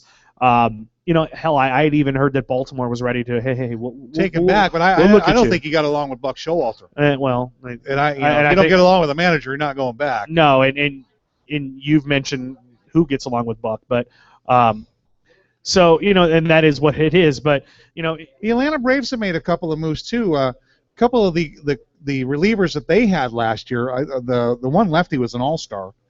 Johnny Venters, is that who you're talking about? No, a Latin American kid. Oh gosh, yeah, I know who you're talking. The name's escaping me right now. And he got sent down to AAA also. So I give a lot of credit to these general managers that are making moves for the benefit of the team, and they're not afraid to hurt an ego. Well, let's face it. He had Frank Wren had the balls to tell Dan Egla, hey, thanks, it's time to move. And the Giants was the guy named Avalon?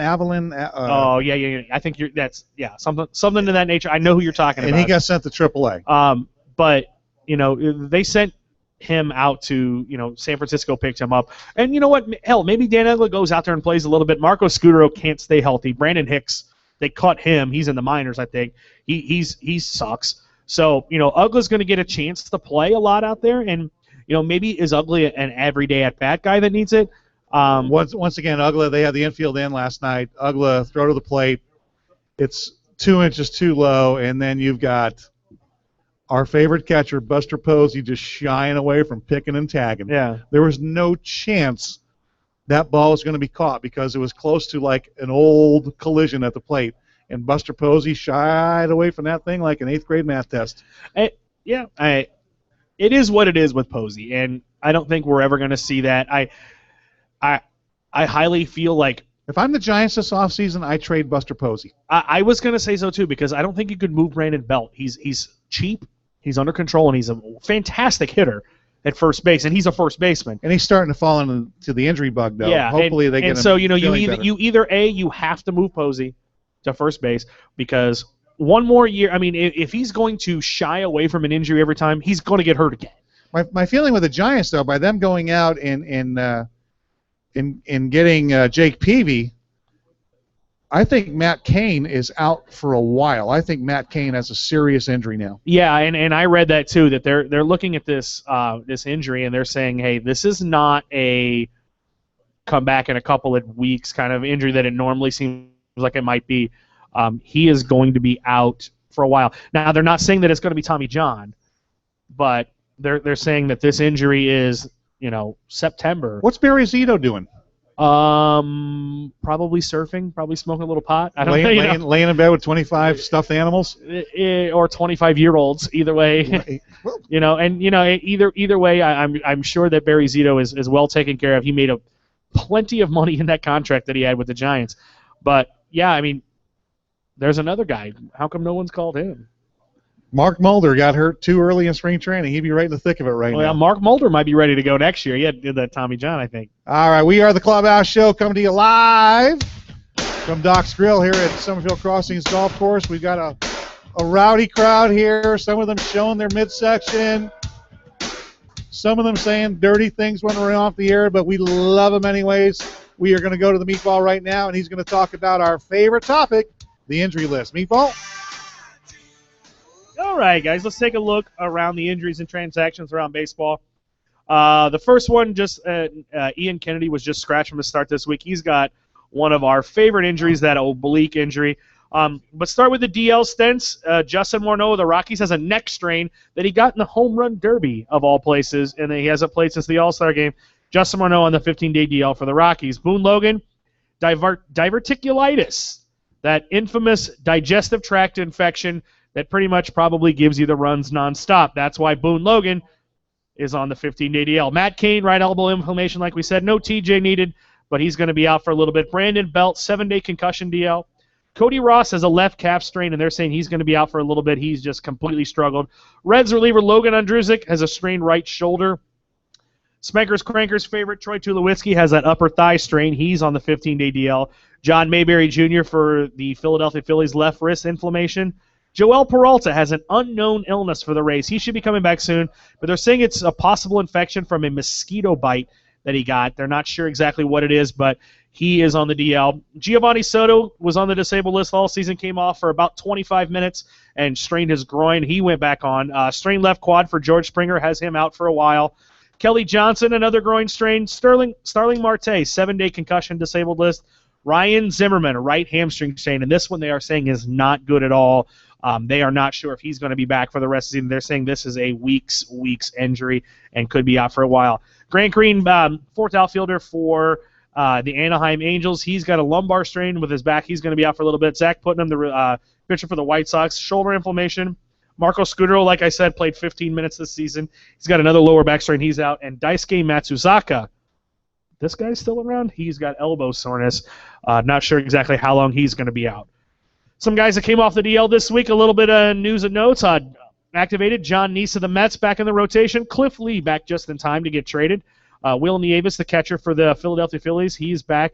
Reed Brignac coming back for the Phillies. Nick Massett, the reliever, also back. Evan Gattis, the catcher for the Braves, he's going to be back. Nick Martinez just came back. He's the pitcher for Texas Rangers. They can use anybody that can throw a baseball. In fact, Dave, if you can get down to Arlington, they will probably take a look at you to throw for that team. Josh Reddick for the A's is back. Josh Beckett's back. Cubs, welcome back center fielder, second baseman Emilio Bonifacio off the DL. Cardinals activated left-handed reliever Kevin Segrist. Chooch, Carlos Ruiz is back for the Philadelphia Phillies, and Yonder Alonso back for the San Diego Padres. Couple news and notes transactions. Like I said, San Francisco picked up Dan Ugla. Seattle traded a couple of prospects, got Kendrys Morales back. Yankees acquired Chase Headley for Solarte and another prospect. Good buddy Tony Gwynn Jr., kind of sad to see him go. He's had kind of a rough year. He was designated for assignment. Justin Smoke, who was supposed to be the next up-and-coming player for the Seattle Mariners, he was sent back to the minors. Cubs designated for assignment Darwin Barney, former Gold Glove winner. If anybody's out there looking for a little middle infield defense, you got to figure he might get a look for somebody. Taijuan Walker was called up and sent right back down. James Paxton looks like he's heading on a rehab assignment, might be back. Jeff Francoeur is back in the major leagues with San Diego. The Cubs are sending down strikeout machine Mike Alt to the minors. I think I might be able to make at least as much contact as he does. He hits the ball maybe once, twice a week. A's designated for assignment Jim Johnson, like we said. Yankees acquire Chris Capuano from Colorado. They got for cash. That's a pretty good move. They gave him a major league deal. He moves pretty much into that fifth spot in the rotation. The Giants acquire Jake Peavy from the Red Sox for 2 top prospects. The Angels sign Randy Wolf to a minor league deal. Maybe he can catch a little bit of magic. The Cardinals replace Yadier Molina. They pick up A.J. Brzezinski, had 3 hits in his first game as a Cardinal. And the Rays designate for assignment Juan Carlos Oviedo. And as a result of the Cardinals signing A.J. Brzezinski, George Kotaris, a little bit of left-handed pop off the bench as a backup catcher. He was designated for assignment. That's a look at our injury report, transaction report, all that kind of good stuff. As always, follow us on Twitter at MyClubhouseShow. We want to hear from you. Send us your comments and concerns, and we will talk about them next week when Spanky's back. I'm sure he'll be pissed off and ready to go. Dave? All right, Meatball, coming to you live from Doc's Grill here at Summerfield Crossings Golf Course, and you failed to mention there was 2 or 3 more that had to miss games for paternity leave. I did, but I looked at the names, and it was a couple of guys that didn't seem like they were huge on a good team, but still to this day, I know that it pisses you off, and I don't like to see you in a bad mood. So remember, boys and girls, nothing after Cinco de Mayo. No sex after Cinco de Mayo. And then you won't miss any games during your career, which you can make millions and millions and millions of dollars. And I'm also a little sad on the entry list that you didn't put Julio and Fernando on there because they are not up to full speed. Pussyitis is not an official term, so I wasn't sure if I could do that. Hangoveritis, I don't know. So I guess if we want to go the right way, maybe vaginitis might be the way to go for Julio. Vaginitis. Inflammation of the vagina. It was kind of like the other day when we thought David Ortiz was going to miss that first game against the Rays because he had Price-itis. Yeah. At least Fernando was a one-on-one with Fireball. It takes him a and man. a friend of his were on a patio, which is right next door to my house, and it was him and another person staring that bottle down, and they won. They won that night. They didn't win the next day. I was going to say, was that Jack Morris, John Smoltz, Game 7? All right, the World Series right there, the stare down, just going match for match. But unlike that game, neither one of them won, and Fireball. You know when Fireball's winning is when it's midnight and you still got your sunglasses on? Ooh, Fireball is still winning. A couple of the names you brought up, which come to mention to me, the Nationals are after Beltre, Adrian Beltre from the Texas Rangers. I think if they get Adrian Beltre, they go right to the top of the list. And I do too, and that kind of shocks me because they had a nice little thing going over at third base with Rendon playing Espinosa at second. And I know that Espinosa is a nice little bat to have off the bench coming around, can kind of play every day at a couple of different positions. But you got to figure whoever gets Adrian Beltre has to be to the top of the list. And there has to be a long list of suitors because he is one of the best hitters, underrated hitters of our generation. And he's a highly rated fielder. And he's a Gold Glover. He's a Hall of Famer. I really believe that he's a Hall. And and I kind of looked at it and I thought about it. And he is. He's not tough. And a great team guy. He's a great team guy, and I told you he's been around a lot longer than people realize. There are 2 active guys that have homered in the Astrodome. 2 active players. One, I just gave it away, Adrian Beltre, which would be the one that I was shocked at. And the other one is Pujols? No, the other was Bobby Abreu. Bobby Abreu. So the only 2 guys that have homered in the Astrodome. So Beltre's hitting 35, 36 years old. It's hard for me to fathom, but he's had one hell of a career from start to finish. Between Texas, between Boston, Seattle, the Dodgers, he was good. Now he was kind of shitty when he took that vacation to go to Seattle. Like Pete Rose says, you get that extra 30 days off when you go to Seattle. But other than that, Beltre's had one hell of a career.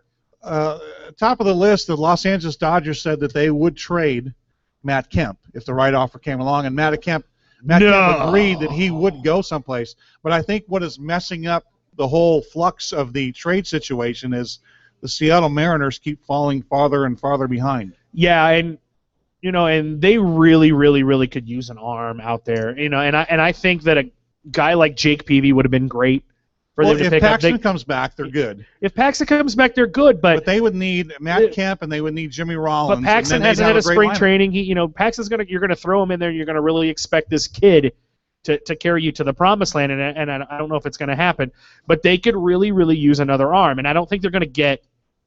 I think they're pretty much looking at it like, no, okay, we're not gonna get Price because let's face it, I don't know if the Rays are still gonna move Price anymore.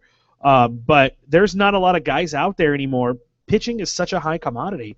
And when you can get 2 top 10 prospects for Jake Peavy with an over 4 and under 500 record. A 1-9 record this year, wasn't he? It's not good. It's whatever it is. It's not 5-9, something 4-9. But Peavy, and you're getting him because of what he was, because he's a Cy Young Award winner in 07. That there you go. That's how big pitching is right now, and how much these teams need it. You mentioned another name, and I got to go to the Philadelphia Phillies for being my moron of the week. You are so far out of the race. There's nothing going on, and you send Tony Gwynn Jr. down to the minor leagues. I don't understand that. There's got to be human feeling that comes in, what this kid's gone through. He's played pretty well for you. He's not a bad player. He's got a lot of major league time. Why do you send Tony Gwynn Jr. down 2 weeks after his father passed away? I completely don't get it. And let's face it, and if you want to call them the moron of the week, my moron of the week is them as well for not pulling the trigger on one of these deals. The Philadelphia Phillies are, a walker away from being in a home. That's how old they are. They've got to do something to get younger. And every position, and I know that, Chase Utley's the face of that franchise. Maybe you got to move Chase. But you move a Marlon Byrd, a Cliff Lee, a Cole Hamels, Utley, a Rollins, any of these guys, Ryan Howard. Listen, if you got a good case of pumpkin seeds, you can have Ryan Howard right now, and we'll pay for him. You bench Ryan Howard, but you don't trade Jimmy Rollins. Exactly. And they're willing to pick up part of this $25 million deal. You could completely restock your franchise, and in 2 to 3 years, the Philadelphia Phillies could be looking and competing with the Nationals and the Braves in that division, the Marlins, the Mets, who are all getting better. But Philly, no, Ruben Amaro Jr. just wants to sit on his hands and do nothing, and, I don't know about this. Suck it up, take some of that money, eat the money, to get 3 guys that'll help you. Right now, can you imagine what some of these teams that need a bat, what they would do to get Ryan Howard? Ruben Amaro Jr. might be getting himself out of a big league job. And maybe he doesn't want to be there anymore. But because the way that you look at it is they have so many trade chips that it seems like a no-brainer that this guy could make 4 and 5 moves and get 10, 11, 12 prospects that could compete and help you. And if not, you're getting the Minnesota Vikings and the Dallas Cowboys from years ago? Yeah, Herschel Walker for what? Emmett Smith, that entire offensive line, Troy Aikman, Jerry Jones's comb, or Jimmy Johnson's comb, and whatever else you got back in that deal. But yeah, I mean, you could completely change the face of your franchise by moving these guys. Because let's face it, you ain't going anywhere with this Here's team. my look on the trade deadline and what I feel, being around this game long enough and being a part of it for a long time, what I think is happening. I think there's a bunch of deals on the tables, and they're going to be made at the last minute, so none of the other teams have a chance to counter in trying to prove their own team. But I think there's a few teams out there that last 11th hour of July 31st. I think there's going to be some blockbusters made. Oh, let's face it, and I'm going to start right here locally with Tampa Bay Rays. With this loss today, I think the trading of David Price is no longer off the table. I think after the first 2 wins of that series against the Red Sox, it was pretty much, he was probably staying. Now they lost today. He's, it's back in flux. Zobrist is in flux. My feeling on the Rays, though, is I think that Andrew Friedman is in contact with his players. Oh, I think David Price does not want to go anyplace. I don't know if he does or not, but I think that they've got Zobrist is a fan favorite here. I don't think either one of them are going anyplace. No, and I really think that, though, but I really believe that, like you said, Friedman has 3 deals sitting on his desk right now, and he's saying, okay, let's talk on Wednesday. We're off on Thursday on the trade deadline, so I don't have to worry about baseball. We have a noon game on Wednesday. At 4 o'clock on Wednesday, we've got 24 hours to hash this out. And we'll look at, because I looked it up on the way here today. On July 11th, which was the first day of this Rays 9-game win streak, okay? The Rays were 10 games out of the first place and 9 games out of the wild card. Now, here we are. After today, they had a 9-game winning streak. They lost today, so the Rays are 7 games out of the division. Well, depending on what Baltimore did. Baltimore did, and I know they played the late game, and I haven't looked back to see if they won, and I will look at it in a second. Actually, here we go. Let's look at it right now. But they didn't gain a lot. In a 9-game, they maybe picked up 2 games on 9 games. Because the problem with Tampa Bay is the fact that they've got to jump 6 teams. And Toronto's going to get better overnight when those guys come off the disabled Toronto list. played the Yankees. They're playing each other. Seattle has to play the Angels and Oakland. So all these teams are playing each other. So while you're going to gain one on the other, you're losing one on the other. That's the way the Rays have to win every single game in order not to lose ground on somebody because they're behind so many teams. My little tidbit on the Rays is I watched Jeremy Hellickson pitch the other day, and I love Jeremy Hellickson. A right-hander with a great changeup can go a long ways in baseball. And after his arm injury, whoever was in charge of him, whoever was in charge of his rehab, did not change his motion one bit. They did not change the reason that his arm was hurting him. And I watched it for 2 minutes going, and Denise, when I'm watching the game and I'm going crazy, I go, they did not raise his glove. They did not help him with his front side to help his back side of his throwing motion. And all they got to do is raise Jeremy Hellickson's glove 5 inches, and he's going to be back to that Rookie of the Year that they had a few years ago. Same way with the Tigers. If they do the same thing with Joe Nathans, raise his glove so his front side is strong, pulling his back side through the zone, he'll get right back to where he was. But they didn't. Jeremy Hellickson, if he keeps pitching the way I saw the other night, in 96 pitches and 4 2/3 innings, he's going to hurt that arm again, and that's a shame. Yeah, he's going to hurt that arm again. And we were talking about it today at the park. What are we now? 2 starts with Hellickson because he pitched 1 start. They sent him to the minors over the break so he could get another 2 starts in there with Durham. But 4 2/3, 4 2/3 back-to-back games. He's throwing a lot of pitches, like you said. He hasn't given up any runs, though. But I think I would probably still take 4 2/3 of scoreless baseball than an Eric Bedard. Yeah, but 4 2/3, yeah, I agree with you there. 4 2/3 of scoreless baseball, but 96 pitches means you've warmed 2 relievers up for 2 or 3 innings straight. Yeah, and that's going to kill you down a pennant stretch. And if you recall, that was, 3 years ago, that was the issue with Price. And once Price figured that out, how to pitch to contact, and you don't need to strike out 14 every night that you pitch, that made Price into the elite pitcher. And I think a guy like Hellickson, pitched a little bit of contact. Ray's got a pretty good defense. Loney's good at first. Escobar's fantastic at short. One of the best in baseball. Obviously, Longoria is maybe the best at third base. Since they got Kmeyer in the outfield and Jennings runs down every ball in center field. That defense is fantastic. You don't need to strike out. I mean, the Rays lead baseball by far in strikeouts. They're 900 and something strikeouts. No team is over 8. The shame with the Rays is when Will the Thrill comes back. That means Kmeyer doesn't play anymore. That's gonna kill the Rays. The funny thing, you heard that, and I was listening to a show on the way to the Trop this morning, and he's saying, he goes, if you ask me what the number one move the Rays need to make is when it comes back, who's the odd man? When Will Myers comes back, who's the odd man out? And he said, it should be Will Myers. Absolutely. You can't take Kiermaier. Kiermaier is one of the offensive reasons that the Rays have made this resurgence. Yeah, absolutely. They got David DeJesus out of there. Desmond Jennings is one of the best defensive center fielders in baseball. And in who's playing left? You're looking Matt Joyce, Brandon Geyer. They're going to play every other day. They had righty lefty. They have energy, and Loney's at first base, and then your DH. Sean Ryan is going to play.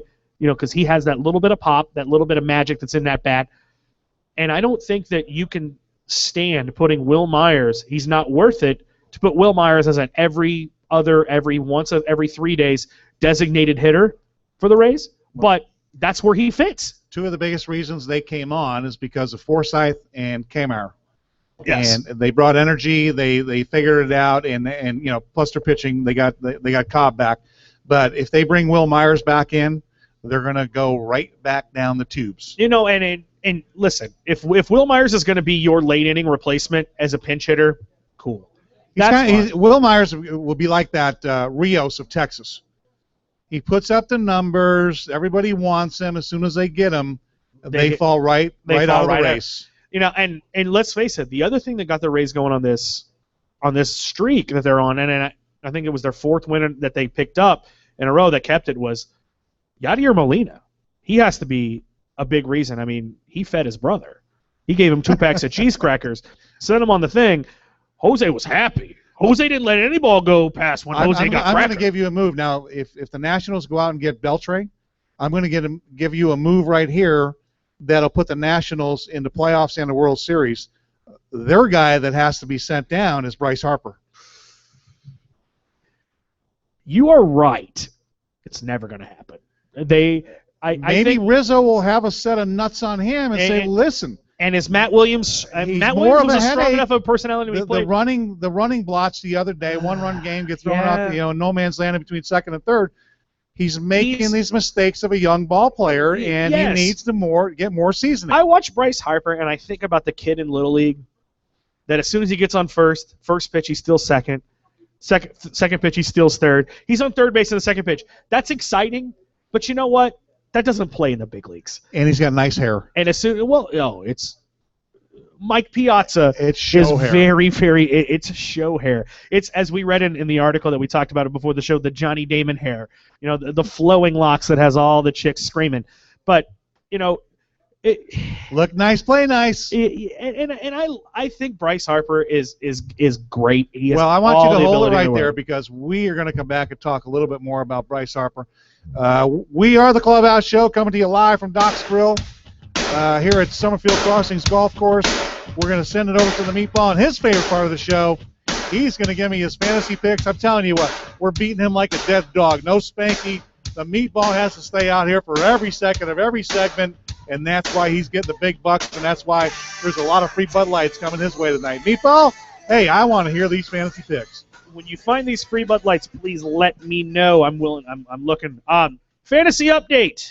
Everybody loves when the Meatball comes out with a fantasy update. Let's take a look at the guys that I took last week. I gave you a hitter and a pitcher. My pitcher, I took Adam Wainwright.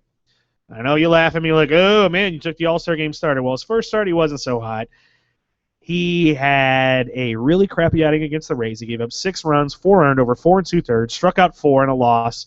Red hot Rays on Tuesday. I think that was the cracker game for the Molinas. In his second start today, though, Wainwright, he was a little bit better. I think he allowed 0 runs over 7 innings and striking out only 3, but he got the win over the last-place Cubs. Put the Cardinals within 2 games. So Adam Wainwright, I feel like I get maybe a B minus this week. He did get you a couple of points with some strikeouts in the loss, but he still gave up 4 earned runs. My hitter this week, it looked really, really good on paper. Man, Paul Goldschmidt was raking coming in. As of Saturday night, man, the numbers, they just weren't there. He hit this week. He was 5 for 19, had an RBI, 3 runs scored, and a stolen base. Goldie added a nice big 0 for 3 with a sac fly on Sunday. So Paul Goldschmidt, 5 for 22. Didn't quite get it done on the offensive end for Goldschmidt. But, hey, he's still going to be in all the conversation for MVP. For this week, I had a pitcher, and as I'm coming here today, I had it all written out. Ian Kennedy. I had this great little spiel about how Ian Kennedy gets to play the Braves twice. They strike out a lot. But guess what? Ian Kennedy fucked up his oblique, just like all these guys in shape that they think they need to do. So Ian Kennedy is not going to pitch. So I had it on the fly. I looked at it, and you know what? There's nobody out there that has 2 starts this week that really has 2 great matchups. So I'm going with 1, and I'm going to take Chris Sale. He's 1 start this week, but, man, it's against the Twins. He beat them 7-0. I think he scored like 25 fantasy points in that game. Should repeat this last performance. Last week he was 2-0 with 20 Ks and a .60 ERA. Look for that to continue this week. I don't think we've seen numbers like that since Pointer pitched in the 80s. That's just brilliant numbers. For my hitter this week, I'm going to once again go on a limb. I'm going to take Stanton. He's been struggling a lot lately. He's not really a tough call this week, but he faces the Nationals and the Phillies. Both teams he hits pretty well, and all the starters that he's facing, he has really, really nice power numbers. He has a couple of home runs against everybody. I look for Giancarlo to kind of get off the schneid in a couple division races. Maybe they can even think about sneaking back into the wild card down Miami. I'm going to take Giancarlo. So my team this week, my pitcher, I guess Chris Sale by default. Carlos Santana's my catcher. I know he doesn't catch anymore, but, man, he had 2 more home runs today. He is just straight up raking right now. He is killing the ball. He has 6 homers, 11 RBIs, 8 runs scored, and even a stolen base this week for the third base, first base catcher, whatever he wants to play at that time. First base, I'm going to go Anthony Rizzo. He's been on red hot the last month. He parlayed that into an all-star berth. Now he's leading the NL in home runs. This past week he hit a nice .333, had 3 homers, 4 ribs, 7 runs scored. Second base, I picked this one for Spank, but he didn't show up today, so I took Neil Walker. He's been really decent coming back from his appendectomy. This past week he got 8 runs scored, hit a couple of homers, drove in 5, hit it .385. He's getting a ton of pitches to hit. He's been hitting 4th a lot behind McCutchen as they've kind of shifted Alvarez a little bit lower in that lineup. Third base, our old friend. We've talked about him ad nauseum on the show, Josh Donaldson. He's finally hitting a little bit. I think he went through 0 for 29, something like that. He got off the schneid a little bit this week as the A's continue to pretty much dominate the league out there. He went 320 with a homer, 5 RBI, 7 runs scored, and even stole a base. Pretty safe bet. He's going to hit in that A's lineup. He's going to get a lot of pitches to hit with Cespedes and all the other guys, Brandon Moss, that are all-stars that are in that lineup. Shortstop, Alexi Ramirez. He got a hit in the All-Star game, and he's been nonstop since. 343, 2 homers, 5 RBI, 6 runs, and 2 steals. One of the main reasons to watch him. He's going to get on base, score a couple of times when Jose Abreu hits his 45 home runs for a team that's going to go nowhere. In the outfield, I'm taking Giancarlo. Like I said, outfield, the other one is Jose Bautista. He was really, really struggling. Then the switch went off. He's 11 for 26 in his last couple of games. 423, 3 homers, 6 RBIs, as Toronto finally got a little bit over the schneid in the Bronx. Another outfielder, Ryan Braun. The power stroke finally came back for him. He'd been hitting really well all season, but he really hadn't been hitting home runs. He had 3 homers, 9 RBIs, 4 runs, and even a steal. Got to get those stolen bases, and they count for 2 points as the Brewers continue to pace the NL Central. That's my fantasy look. At Mr. Meatball says, I'll give you the fantasy picks every time you want them. At Dave LaPoint, at Spanky Catches, at my Clubhouse show. Send us your comments. Want to hear from you. Let's send it back to Dave, and let's finish her off. And we are back. The 2 drunks behind the board just gave me the finger. It's time to go live. They're still drinking their little glasses of Coke over there, eating their little potato chips, nursing their little boilers. God, you guys call yourselves drinkers. Look at you guys. Now, there's something I want to bring up, and back to the Tom Verducci, all the rules we're going to do to change baseball. Major League Baseball is going to use the Atlantic League of Professional Baseball, an independent league. It's kind of like a test pattern. We're going to try some new rules as of August 1st in the Atlantic League to try and speed up the pace of the game. And as Chris Russo says, if you like the game, you don't want less of it, you want more of it. They're going to try and speed the game up with these rules that I think are laughable. And I just got to see my good buddy Frank Bolton from the Atlantic League last year when I had to go up to testify on the Jose Offerman case, which we'll talk about a little bit. But they're going to change some rules, and it is in effect. They have to do it. You're going to get 3 timeouts per game, meaning that's the amount of visits you can have to the mound, either pitching coach, catcher, or players. You can have these visits, 3 during the game. They cannot be longer than 45 seconds, and if you're out there for longer than 45 seconds, then the batter automatically receives ball 1. 3 visits per game. So I guess strategy is going to be out. You're not going to be able to just go out there randomly and say, "Listen, are you tired? Is your arm hurting? How do you feel?" No, we're just going to have to get you out of the game, and if the catcher makes a mistake, goes out there without thinking, ball 1 on the hitter. You're fucking kidding me. I am not kidding you. If you go to the Atlantic League website, Atlantic League of Professional Baseball website, you can read these rules that are going to be adopted come August 1st. Now, here's another one. We've gone all the way down to travel baseball. When the catcher reaches base through walk or base hit or error, you automatically can have a runner go out for the catcher.